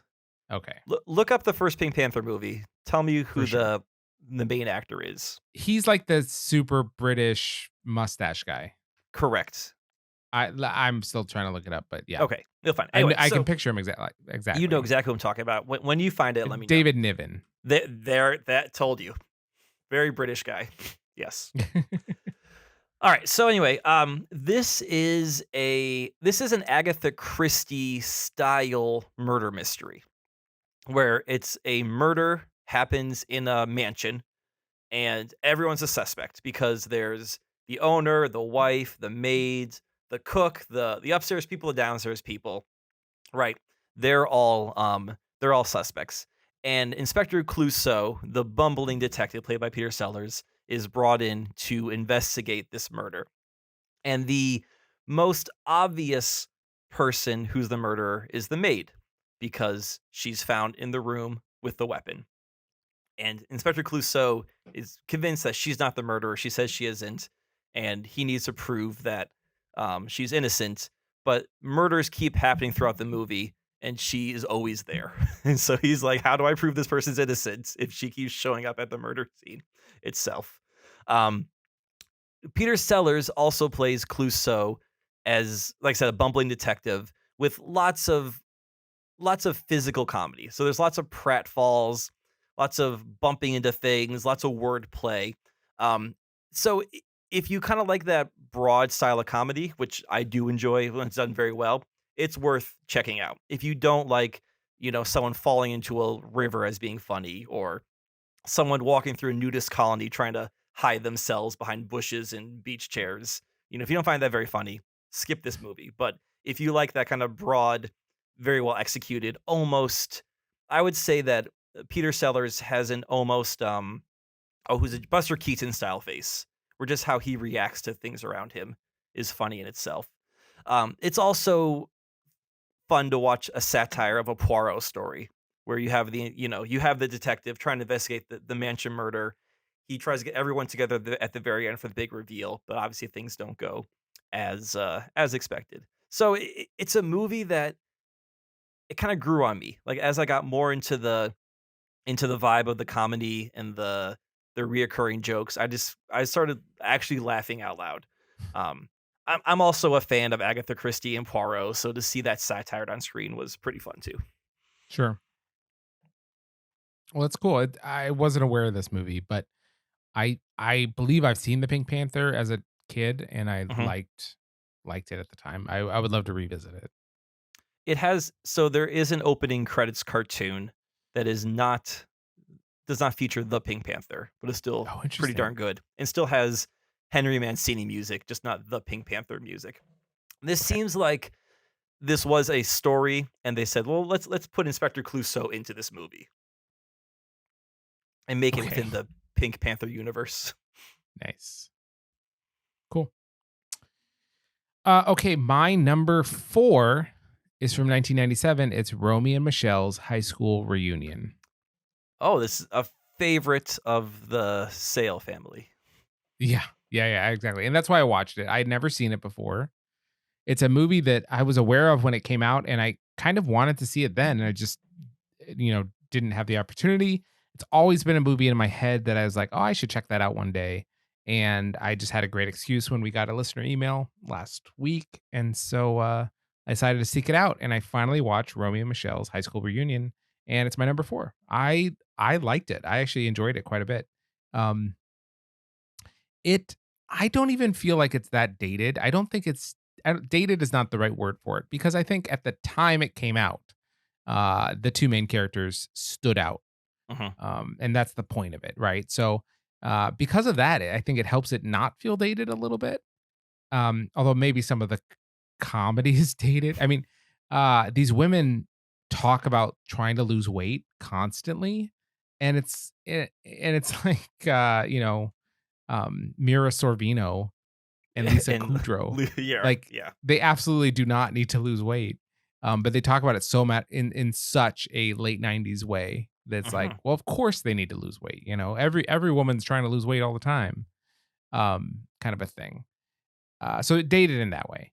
But, for comedy, the true test is, do you laugh?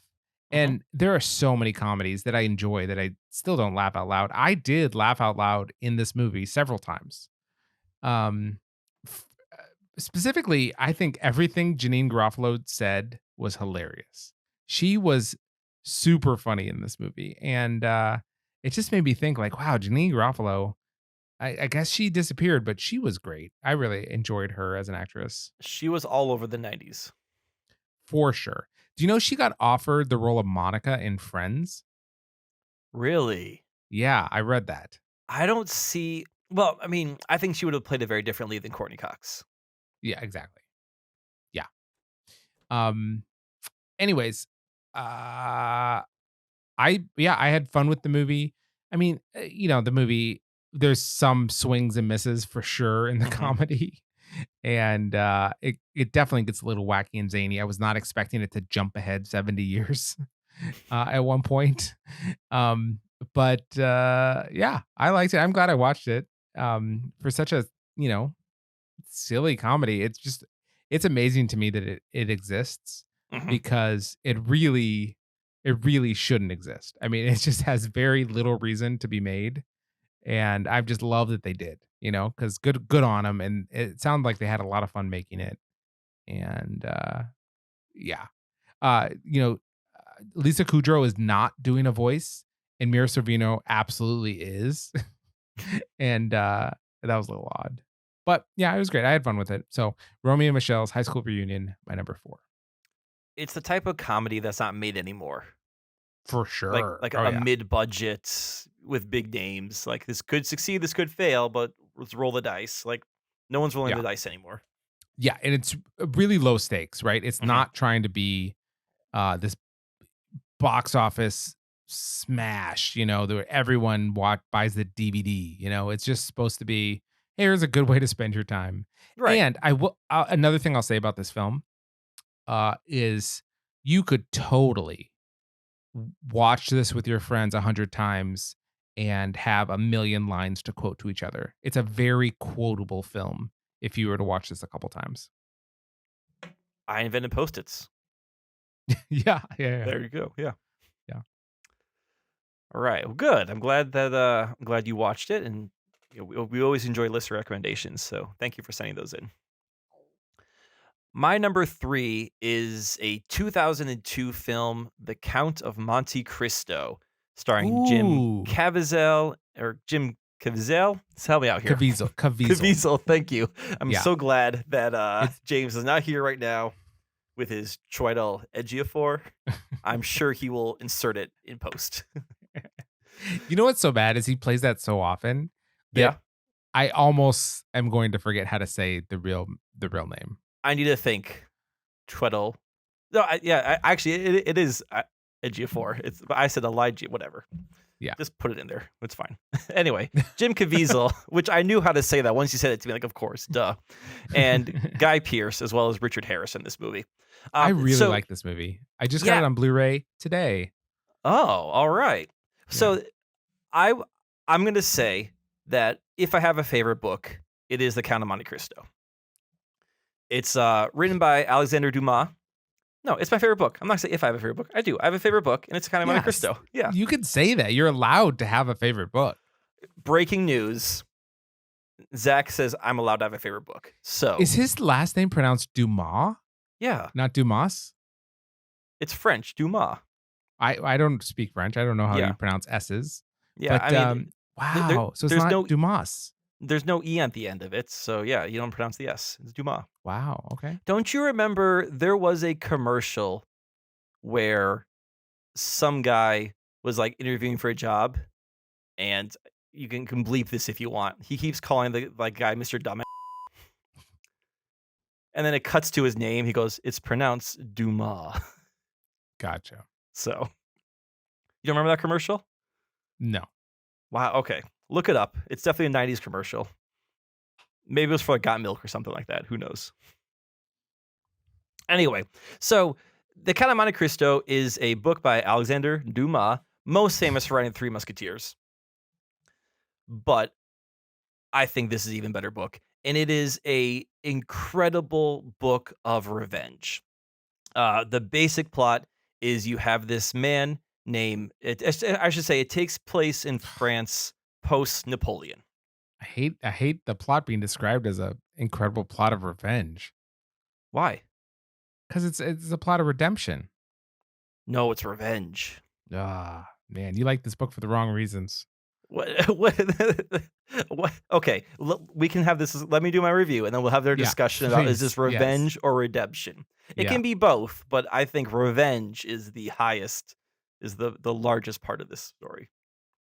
So, you have the main character Edmond Dantes, who is in love with this woman named Mercedes, and then he also has a best friend named Fernand, and there's a bit of a love triangle going on here. And without getting too much into it, Fernand works with people to accuse Dantes of being a conspirator to Napoleon, who's right now exiled to the island of Elba. Dantes gets arrested. He gets sent to this notorious prison called Chateau d'If, which is on an island which you cannot escape from. And he's imprisoned for, I think it's like 5 to 7 years. He's basically going to be there for life. While he's in this prison, he meets this elderly gentleman who's been in the prison for a long time, who trains him in trains him in the world, trains him on like science, on math, on how to be a sword fighter, and eventually helps him to escape the prison, as well as tells him about a treasure that he has buried somewhere. Edmond Dantes goes to this island. It's the island of Monte Cristo. He unearths the treasure, and then he decides to remake himself as this mysterious count, the Count of Monte Cristo, and returns to France to get revenge upon the people that sent him to prison in the first place. And so much of the book is focusing on him building this personality of the Count of Monte Cristo and being able to be accepted in French society as this person that no one's ever heard of before, but they're like, oh yeah, okay, he must be rich and powerful, so we're going to accept him. And then as he becomes more powerful and more well known, he's also then able to get revenge on the people who sent him to prison. All right, so I just summarized the entire plot there. That is the plot of this movie too. I was very wary of this movie for a long time because I love this book so much. Um, and this movie came out in the early 2000s where there was a lot of mediocre literary adaptations going on that focused on the wrong things. And I was really afraid that this movie was one of those where they're like, oh, this is going to be sword fighting and the romance, and they're going to completely miss the entire point of the movie. So I just never watched it. And then one day I was like, all right, Kyle, now's the day. Let's just watch the Count of Monte Cristo. It could be bad, could be good. Let's find out. And I enjoyed it. Obviously, it's a movie adaptation, so they have to pick and choose. I wish they had spent more time on him building the Count of Monte Cristo persona. That's a big chunk of the book. And that's kind of the fun of it, is seeing how he's kind of putting all his feelers out there. And it's almost like a mousetrap he's trying to set, of like get all the pieces in the right spot before he can finally spring the trap on the various conspirators. But this movie still did a nice job of like building that persona. It spent a lot of time with him in the prison with Richard Harris playing the elderly gentleman training him. And it's a great Richard Harris performance. It's one of his last. I mean, he was in Gladiator and he was in a couple of Harry Potter films. So this is towards the very end of his career, and he was great in it. And although the movie did focus definitely on the romance and on like the sword fighting swashbuckling moments of it, it didn't feel like that's all the movie was. And it felt true enough to the book where I came into the end like, I am pleased with how they adapted this movie and I enjoyed it and I'm glad I saw it. That's awesome, man. I'm glad you liked it. Yeah, me too. I was concerned it was going to be bad. So I was proven wrong, and I like to be proven wrong. Yeah, I love it when a movie can happily surprise you like that. Oh, Yeah, yeah. I watched this when it came out, and I've always had an affection for it. I liked it a lot. Mhm. I always meant to read the book, but I didn't have anyone that would admit to it being their favorite, and so I never did. You should read the book. I should. I'd love It's a to. little slow to get going. I want to say the first couple. It took me a couple tries when I was a kid. I read it like in high school the first time, and it took me a couple tries to get through those first couple chapters. But once you get into it, it takes off. Sure. Well, very cool. And by the redemption not revenge thing, it's because I Mm. was conflating it with Jean Valjean. Les Mis, yes. Yeah, There. exactly. I mean, he does redeem. Well, if you remember the movie, read the book. There is redemption, but Yeah. revenge is the It's very much what he's after, for sure. Mhm. Yeah. Okay. My number 3 has been previously mentioned. It is Lamb from 2021. Number 3. Yes, So you for like this sure. movie? I did like this movie. Okay, Um, hit me. okay, I'll hit you. So, Lay it on me. I think, so you laid out the film pretty well. I mean, as far as Mhm. what goes on, there's this couple, that have this child and they're raising it, and but I would add a couple elements to it that just kind of color it a little bit. One is Mhm. that she has previously lost a child. So they've had a child before that Mhm. died, and it had the same name, Ada. So when they got this, half lamb, half human baby, they named it Ada as well. Yeah, I So mean, that can be kind of a spoiler. I think more of the spoiler is even mentioning that it's a half lamb, half human hybrid. It's in the trailer. Is it? Oh I yeah, don't they think it they is. they They show definitely a lamb show head. they show a clothed standing lamb holding a hand. Okay. Yeah. Well, who knows? Anyways, it's not that big of a spoiler. Did Okay. anything get spoiled by, someone knowing that they had a child beforehand? If I mean, anything, it just I adds a little color. yeah, but I think it adds color to the characters that you can discover on your own as you watch the movie versus going in, you're like, "Oh, it's called the same name as the child that they lost that Zach told me about on the podcast." Yeah. Yeah. That's good color.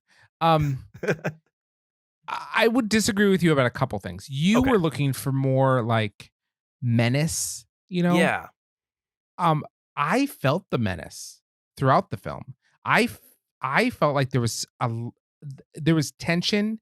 There was thick, like Icelandic fog Mhm. throughout much of the film. I was very impressed. The first half of the movie, it is kind of stringing you along. Like it doesn't play its cards very quickly. No, And so you're you not feel quite sure teased a little what bit. they have at first. Yes. Yeah. And for that reason, I would have disconnected quite a bit, except for just this taut tension in it. Part of it was the animals that they used.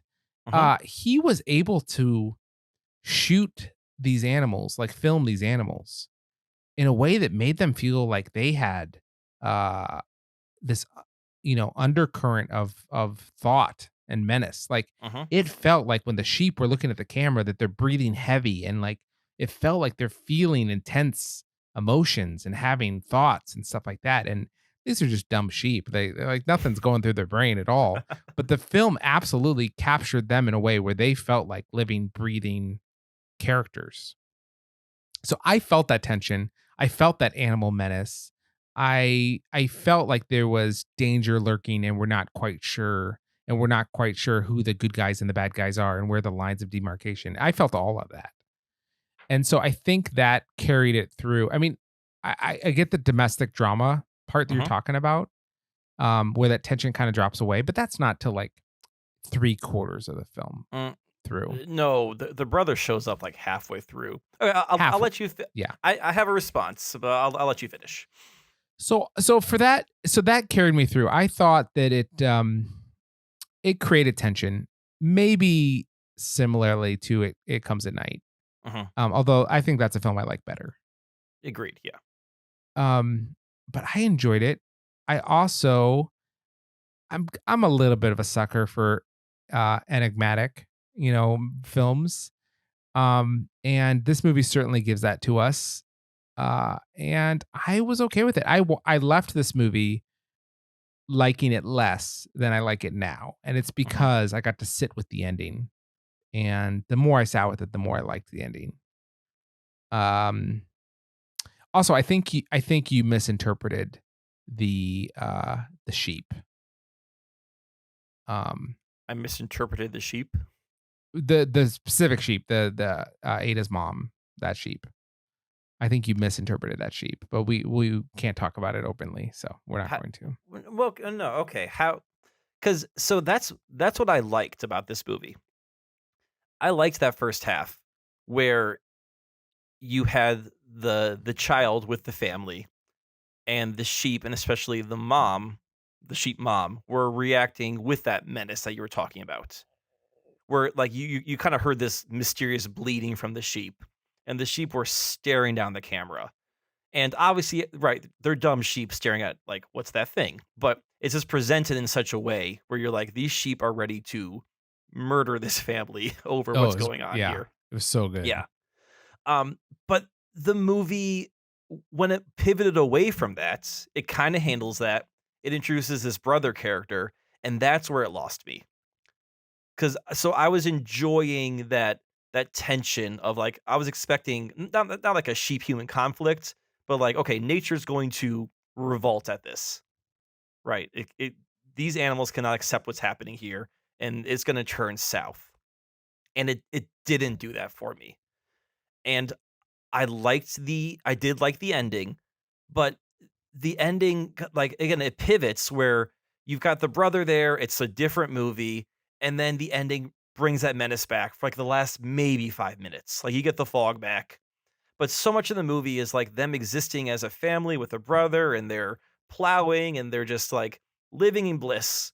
And that's where the movie kinda lost me, where it had a tone that I was expecting, that I liked, and then it changed that tone, and then gave me just a little bit at the end. It's like, "Come on, just give me that for the whole way Yeah, through."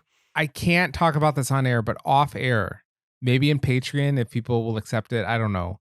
But I'm going to present to you what you said to me, but I'm gonna phrase it in a different way, and that I think is its strength and not its flaw. Okay, I think that is intentional and perfect. That's what it's trying to do. I think you and I should have a Patreon lamb spoiler discussion. It's such a like of the Patreon listeners, ones that had seen Lamb. It's just one person is going to listen and disagree with one of Well, us. we could do a quick spoiler section at the end of this episode if you want, then, and maybe do something else for Adrian. All right, we'll do that. Okay, we'll figure something out. Yeah. Stay tuned for the Lamb spoiler section, listener. Yeah. What's funny is James is editing this podcast. I don't think he's seen Lamb, so I don't know how we do a spoiler, and he has to edit it. That's funny. Well, that is for him to figure out. Yeah. So Lamb is my number 3. Number 3. All right. I like it. My number 2 is from 1950. This is a Humphrey Bogart film called In a Lonely Place, starring Humphrey Bogart and Gloria Graham and other names you would not recognize.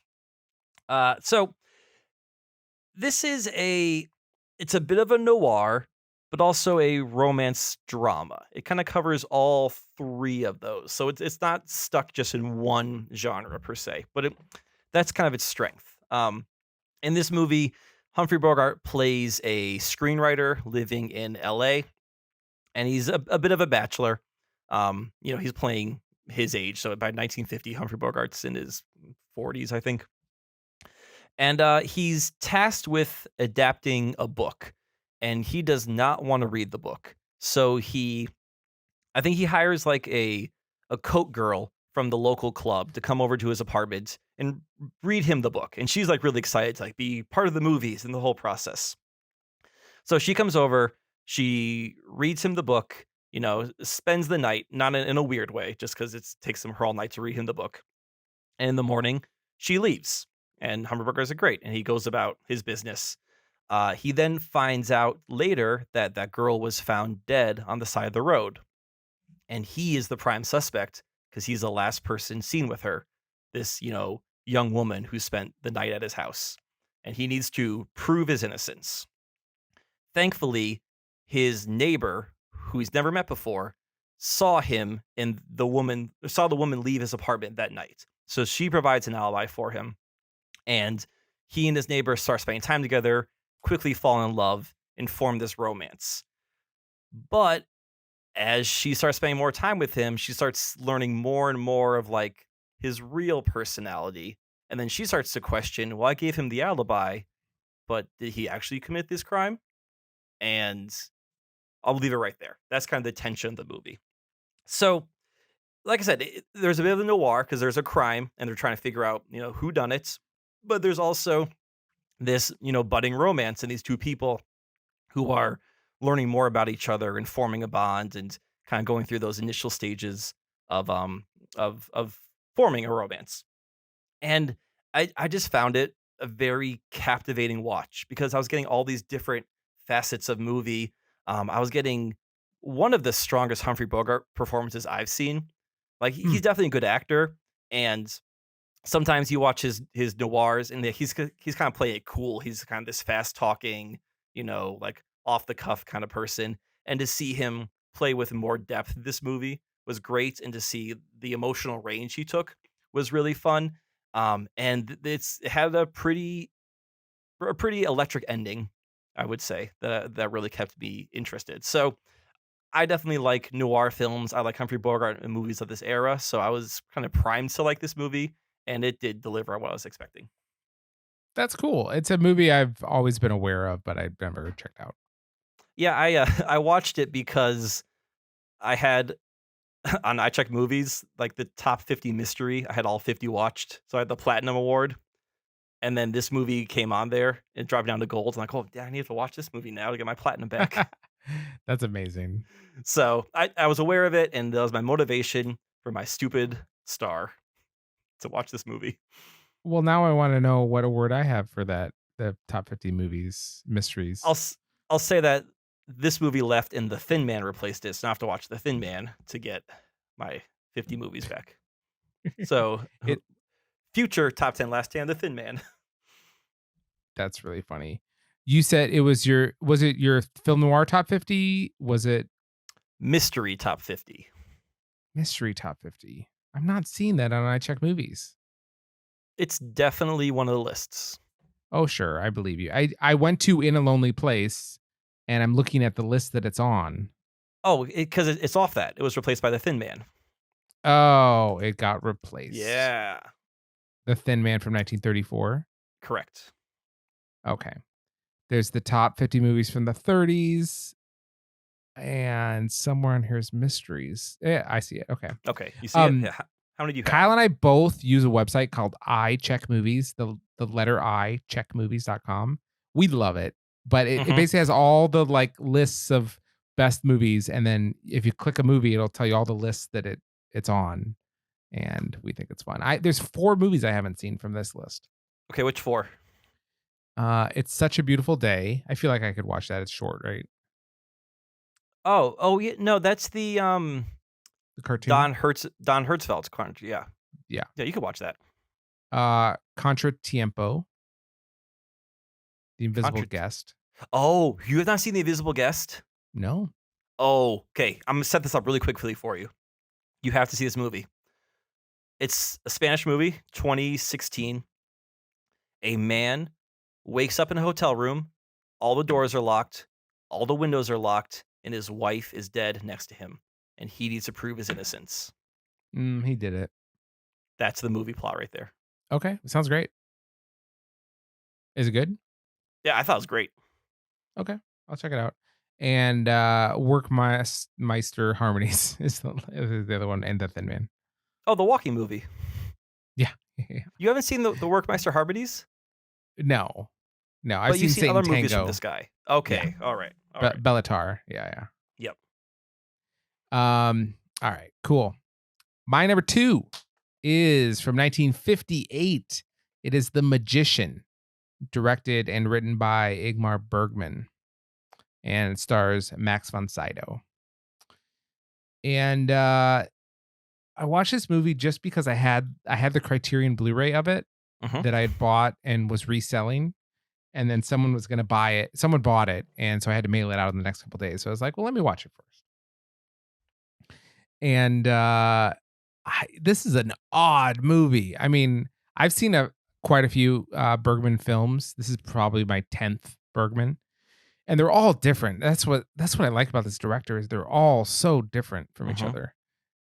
This one is about a traveling magician in the 19th century, and he's got like a odd coterie of followers and stuff like that. Anyways, he's invited to perform a magic show at this one mansion, and when he gets there, he finds out it was kind of a sting operation, and it's the Swedish authorities that are there to accuse him of fraud, basically of claiming to be actually supernatural. And I guess in Sweden that would be illegal to like claim to be supernatural, but actually you're just a magician, that does tricks.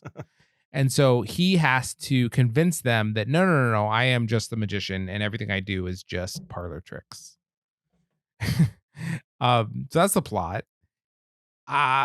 He wears this ridiculous like goatee and mustache, and he dyes his hair black. He looks so silly, and his assistant is clearly a woman, but like is presenting as a man, like a young man or whatever. All of this is dealt with and explained. I find the movie to just be this black little puzzle box that is kind of fascinating to not understand. And the cinematography is gorgeous. It's in this amazing black and white with like very, very rich blacks that I just found very pleasant to watch. Max von Sydow, his role got more and more and more interesting to where at the end I wanted to stand up and cheer. So I really had a good time with The Magician. I watched, this is another one I watched with my mom, and it might be one of her least favorite movies of all time. I don't imagine your mom enjoying Bergman film. I don't either. Yeah. So your mileage may vary, but I had a great time with The Magician. This movie sounds more plot driven than what I've experienced from Bergman. So this is not Fanny and Alexander. Okay. I will say that. Or Seventh Seal. Yeah, no. Or Persona.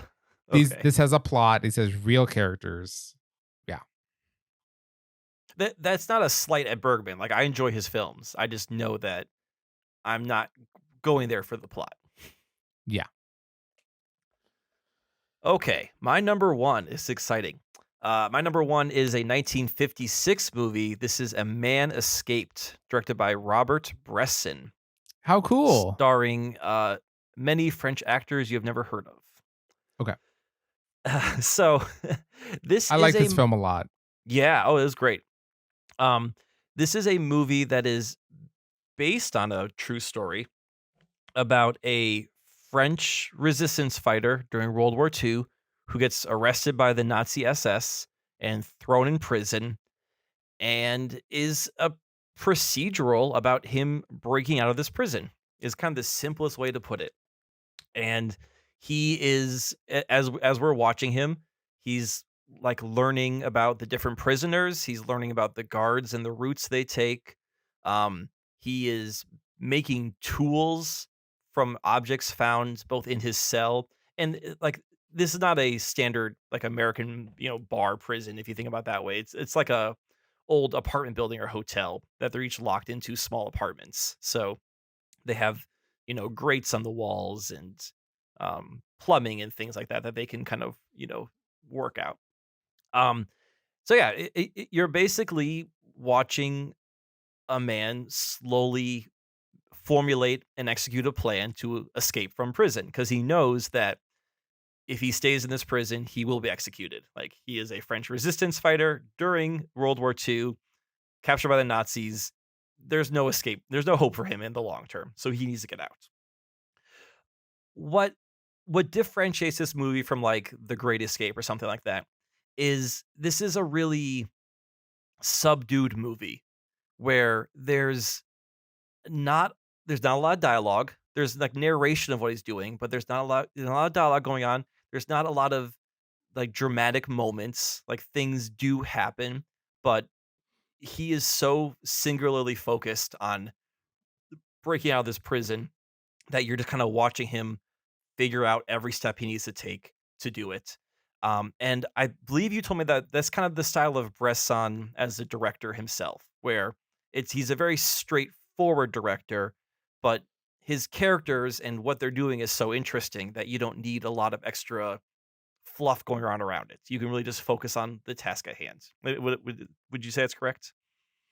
Yeah, yeah, I would add to it is that he's very intentionally trying to get you into kind of a trance state. Hmm. So like he wants you to um get immersed in a very specific way where you're like every action that this person takes you are honed in on, and you've left the worlds around you behind and you're just focused on the screen, so that he can take you on kind of a transcendent journey.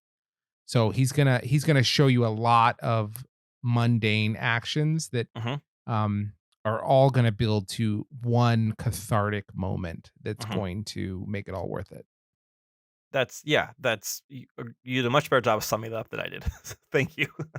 Right. This movie is, I think, entrancing is a great way to describe it, where you're so committed to what this character is doing that you want to see how this plays out. Do you remember the other French prison escape Latrell. movie we watched, Latrow? This reminded me a lot of Latrow, and that's like a Yeah, very similar presentation. yeah. Yeah. I liked this better than Latrow. I gave Man Escaped 4.5 stars. Same here. I liked it better than Latrow too. Latrow sometimes focused a little too much on the mundaneness, where I think Bresson was able to like you could see someone building rope, which is mundane, but he showed you enough of it and made it in such an interesting way that you wanted to see like how did this guy build rope? How did he incorporate coil springs into it? And it's almost a blueprint of how to escape from prison because I'm pretty sure this is based on true prisoners trying to, or maybe one prisoner himself trying to escape themselves. Yeah, very cool. All right, my number one is a 2021 film. I did not get to talk about it last week. It's Dune, Here it is. so I get to talk about it now. which is fantastic. Um, I Oh, like it's Dune a better than lot. good? Oh no, yeah, I thought it was great. Um, you guys took that review a little bit more literally than I meant it. You said, "I thought it was good," so I'm gonna read Yeah, it yeah. out. I did Yeah. I did think it was good. Yeah, so Dune. So, I had, seen the Lynch Dune, obviously. That movie is such a mess that from that alone, I could not have told you what Dune is about. Um, but I have been very culturally aware of Dune and have, at certain times dove into the lore and backstory and plot of the Dune series. And so I'm actually super familiar with what happens in Dune and in the the following stories, like I know what happens to Polytre's son and stuff like that. I find it all fascinating. I really like deep lore, Mhm. and Dune is really good for that. So the Dune story, people talk about how difficult it is to film because of all the backstory and all the names and all the stuff like that. But having a good familiarity with that stuff meant that that was not going to be an obstacle for me. Now, I kind of suspect that had I not had that familiarity, I think this movie still did a good job of presenting everything to you, where it didn't load you down with stuff and leave you in this confusion zone for half the film. I think it spoon fed you enough where maybe you don't get everything, but you get enough to follow it pretty well. And it had a lot of little Easter eggs for people that knew more. Like at one point, one of the Fremen refers to the worms by their divine name or something Mhm. like that. And you don't you there's no context for you to know watching the film that they're referring to the sandworms until maybe later. So it's just for if people read the books, they're familiar with that's what they call the worms, if they're talking about it like in a god sense. But in the movie it's fine. You don't need to know it. It's just it makes sense. And anyway, I digress. I thought this movie was epic. It was, it was such a large scale film that we just rarely get with such artistry, with Mhm. such precision. I loved the sound design. I loved the cinematography. I loved the music. The music's awesome. Just the sheer power of the audio in this matched the grandeur of the visuals. I love this world that doesn't use computers. That everything is done by super smart humans or very engineered machines. Yeah, it's a weird world where there's no lasers, right? There's no Yeah, computers, but it's still yeah. a technologically advanced civilization.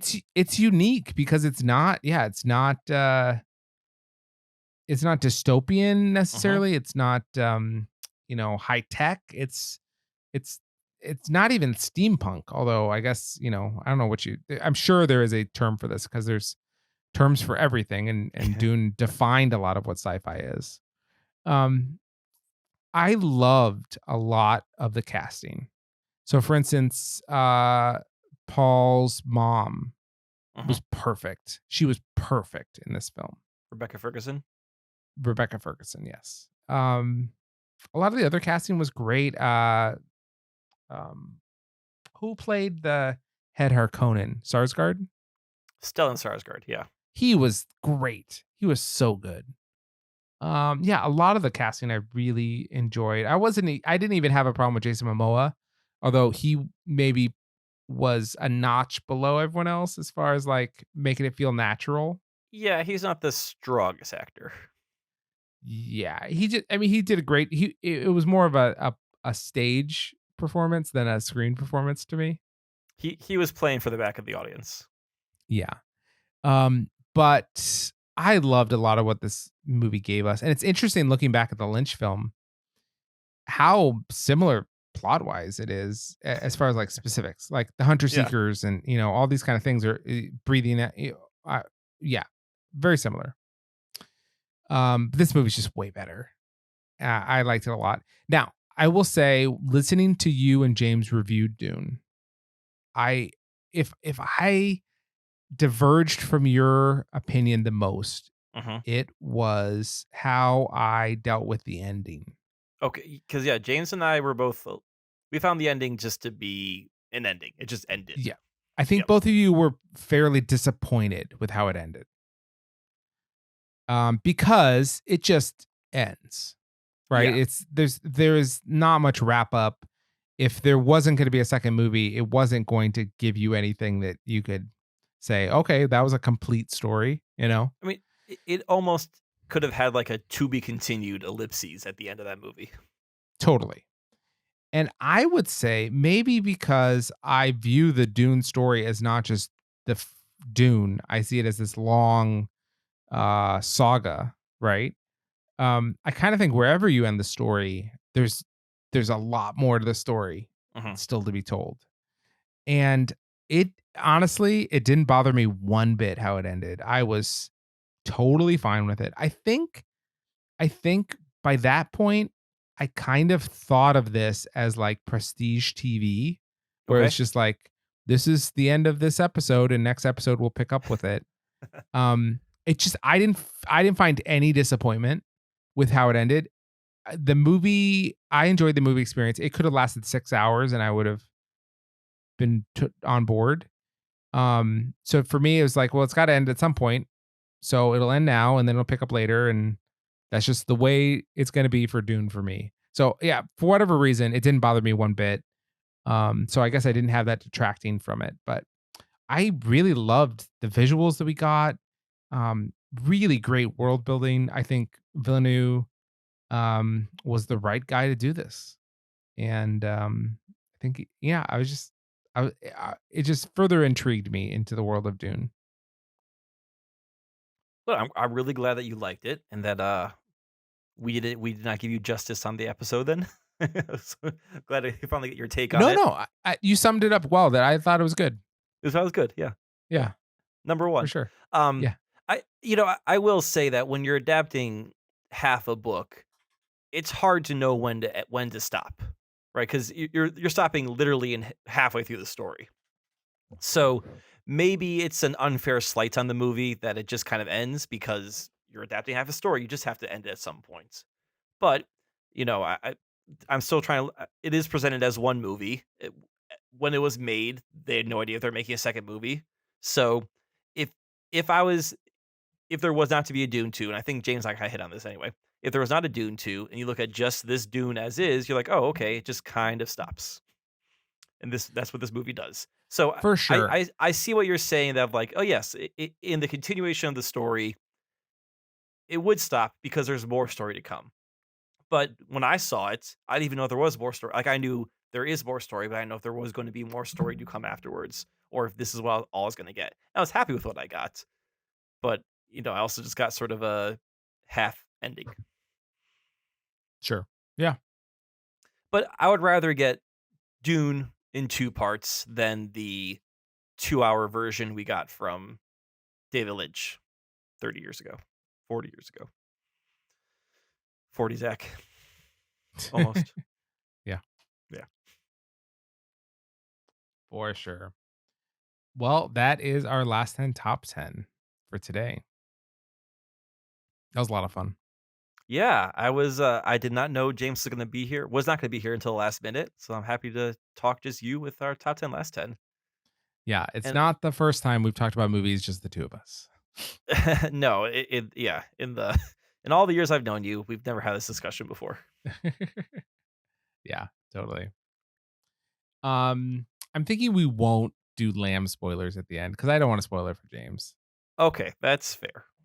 We If you can are listening and you want to know our Lamb spoiler thoughts, just email us and I'll email you back and tell you all my thoughts. and CC on that because I apparently you need to explain this ending to me or this movie to me.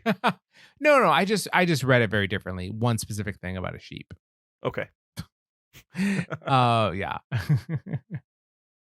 If you haven't seen the movie and you want to know what it is, just email. I'll tell you. All right. Well, thank you for listening to episode 503 of the Cinereelists. As always, you can reach out to us. We would love to hear from you. Email us at heyguys@cinereelists.com. You can email us with your movie suggestions, list suggestions, comments, questions, or just general praise for Kyle's beautiful voice on this podcast. You can. What we've learned is my low quality voice on this crappy mic that James got me. I don't know what James is talking about. He wants to get you a new mic so that all our mics look similar. I don't think it sounds bad. I don't think anyone could say you have the worst quality mic of the three of us. Do you think that it sounds different? Oh, I don't know. I mean, I can't judge my own voice because what I hear on the podcast is different than what I hear in my head. So, right. I can't be the one to say this is what I sound like versus not, because to me it doesn't sound like me. But yeah, well, I think you sound fine. But let's get mics that all look the same, and it'll look good in a picture, I guess. I mean, I think that's you can't do it for YouTube at this point. Yeah. Speaking of YouTube, you can watch our episodes on YouTube. Just look for Cinereelists. It's probably youtube.com/Cinereelists. I don't know how their URLs work. How do their URLs work? We need a certain number of subscribers to be able to be /Cinereelists. So you just have to search YouTube for Cinereelists and you'll find us. Do it. Or it's in the show notes. You can follow the show on Twitter at Cinereelists. You can follow me on Twitter or Letterboxd at Shaban. You can find me on Letterboxd at Peter SKB. Yeah, that's all we got for you guys today. But thanks for listening. Next week, Eternals. I think that's what we said we were going to do this week. I think that we were going to do Eternals this week and then we didn't, but I feel like something's coming out next week. When is Top Gun Maverick coming out? Oh, that's that for until next year. That got pushed. Oh, it got pushed. Oh, yeah. Okay. What? Maybe we could do Eternals then. Oh, next weekend comes out Ghostbusters Afterlife. I'm not really excited about that. Oh, good. Me neither. I think James might be, but I don't care. I gotcha. Okay. Well, maybe we'll talk about it. It might be Eternals. It might be Ghostbusters Afterlife. If you would really rather us talk about one of them than the other, email the show. Let us know. Until then, guys, keep it cinereal.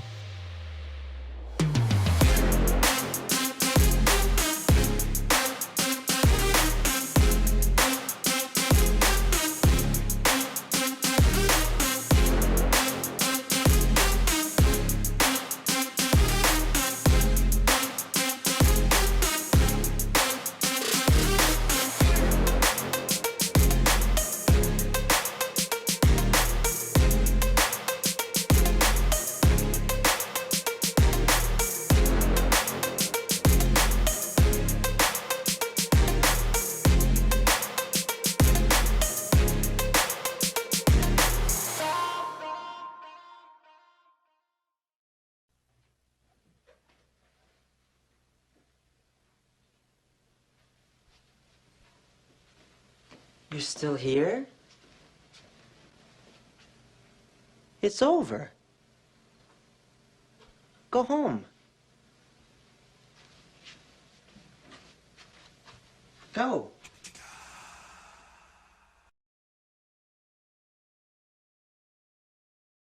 Okay, so hey guys, we already said goodbye, but I'm gonna throw this in. We forgot to list off my Denis Villeneuve movies, his filmography from my least favorite to favorite, and so we're just throwing it in at the end here. So this little bonus right at the end of the episode. Hi guys, a little encore.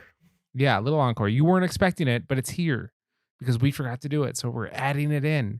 But this is the magic of editing. It's seamless. Besides the fact we're pointing it out. Exactly. And we're pointing it out because we could ask James to like kind of just insert it into the middle of the episode, where it makes the most sense. But that's just too much work for him. Well, let's just put it at the end. So this is your encore. Mm-hmm. Is this after the music? Is this for people who like stuck around? No, this is after. Maybe after the music. So this is like a hidden track. Yeah, like a hidden track for sure. This is where Samuel L. Jackson will pop in, right? Well, spoiler alert for my list. That's a video joke for people who were watching the YouTube. If you're listening, it was just dead air. Yeah. Okay. Wait, So no. Okay. So let me remind you of how you thought I would list his filmography. Okay. Good. And I'm just gonna make the caveat really quick that you thought Dune was good. I did think it was good. So that's Dune. We had no basis on. We were kind of guessing on Dune. Nah, no problem. You thought my least two favorite movies would be Prisoners and Polytechnic. Mm-hmm. Is that correct? Okay. Yes. It turns out those were my least two favorite movies, but you got the order wrong. So I thought Polytechnic was my least favorite. Prisoners, which is a movie that I never want to watch again. That movie is heavy and dark, but it's really well done. So I like that. So I'm going to say good job on my bottom two. Excellent. Okay. Then you said Dune and Sicario would be next. I think you way underestimated Dune. Dune was a wild card here. Yeah. Yeah. But Sicario was my third. Okay. So you're wrong on Dune, good on Sicario, okay? So far I think you guys are doing well. I'm giving you a B so far. Okay. You're definitely not like nailing it, but you're getting the flavors there. We're passing. Okay? Yeah, for sure. Okay, then you were really trying to decide like, okay, where does like Enemy and Arrival and Sicario go? That was kind of what you were thinking. You put Enemy next as kind of like my most mid-tier Denis film. And you were wrong about that. I put Arrival next. Okay. And that was the next one up for you. Arrival for me, I didn't like it the first time I saw it. And I recently rewatched it and liked it quite a bit more. It's so sad. It's very melancholic in a way that is just like it felt thick. So I do appreciate it a ton more, but I'm not ready to say that I just love it because it's so sad. It is. It's sad. Yeah. So that is my number 5 for him. Okay, then you had Incendies as the next up. And I really like Incendies. I actually have Incendies as my number 3. Below Incendies, I have Blade Runner 2049. Oh, so we got those flipped. Yeah. Well, you thought Blade Runner would be my favorite. We did, yes. And I do like Blade Runner. I don't love Blade Runner. And for me, it's an uneven film. I like some aspects of Blade Runner 2049 a whole lot. Like everything with the hologram girl and like that kind of dystopian element to it. Ada de Artis. Exactly. Is really, really profound, I think. I mean, that says something about our culture or something. I find that very interesting. The stuff with Harrison Ford, though, I think is just unnecessary and shoot in. It's just like, let's throw in Harrison Ford to connect it to the other movie, but it's really, it felt stunt casted to me. I disagree. I understand why people would think, oh, it's a stunt cast. Like we have to bring him back because it's a common thing to do. Like, bring back the original in the remake, the reboot, whatever. But like Solo. Yeah, well, yeah, Solo. Or no, sorry, the start. Yeah, not Solo. The newest Star Wars trilogy. Movies. Yes, yeah. Like I don't think he was in Solo at all. I liked how they incorporated Harrison Ford into Blade Runner 2049 and how they built off of the events of Blade Runner. I thought that was a good connective tissue. And I think the movie would have felt cheaper if like they showed a picture of Harrison Ford or like Deckard and be like, oh yeah, and then Deckard in 2000 and blah blah blah did this. And it would have felt like, okay, they didn't get Harrison Ford. I'm glad they got him for the movie and they got him to commit to it. Whether you think he's a good actor at this point or not, that's up for debate. But I think the movie was better because he was in it versus like a passing mention of him. which Gotcha. other movies do on a cheaper or a lazier basis. Sure. Also, I'm not a big Jared Leto fan. So stop putting him in things. He's in such a small part of this movie, though. Sure. Yeah. Worth But if you- mentioning. Okay, yeah. Okay. Okay. Dune I put as my number 2 Mm-hmm. because it's just such an epic world. It's like, that's cool. And my number 1 favorite Denis Villeneuve film is Enemy. Enemy. When I looked at this list again, I thought Enemy was low, and I don't remember how. I mean, I'm glad you reminded us. I don't remember how James and I got Enemy where it was, but in the back of my head, I'm like, Zach really likes Enemy, so somehow Yeah. I don't know if I didn't speak up or just in the moment it wasn't coming to me. So I'm not surprised that Enemy is your number 1 whatsoever. Yeah, I really like Enemy. Right now I'm looking up where is it on my top 500. Okay. Because I know it's on there. It's my number 127. Oh wow. Yeah. Right below Throne of Blood and 2 below Rounders, which we've already talked about. That's what's great about these lists is there's like random movies or groups next to each other. Oh yeah, I It's like fun. Enemy 3 more than The Boy Who Could Fly. The real question, how does it compare to Schindler's List, though? It's probably lower. Okay, so just I know it's confusing to actually like what the list was.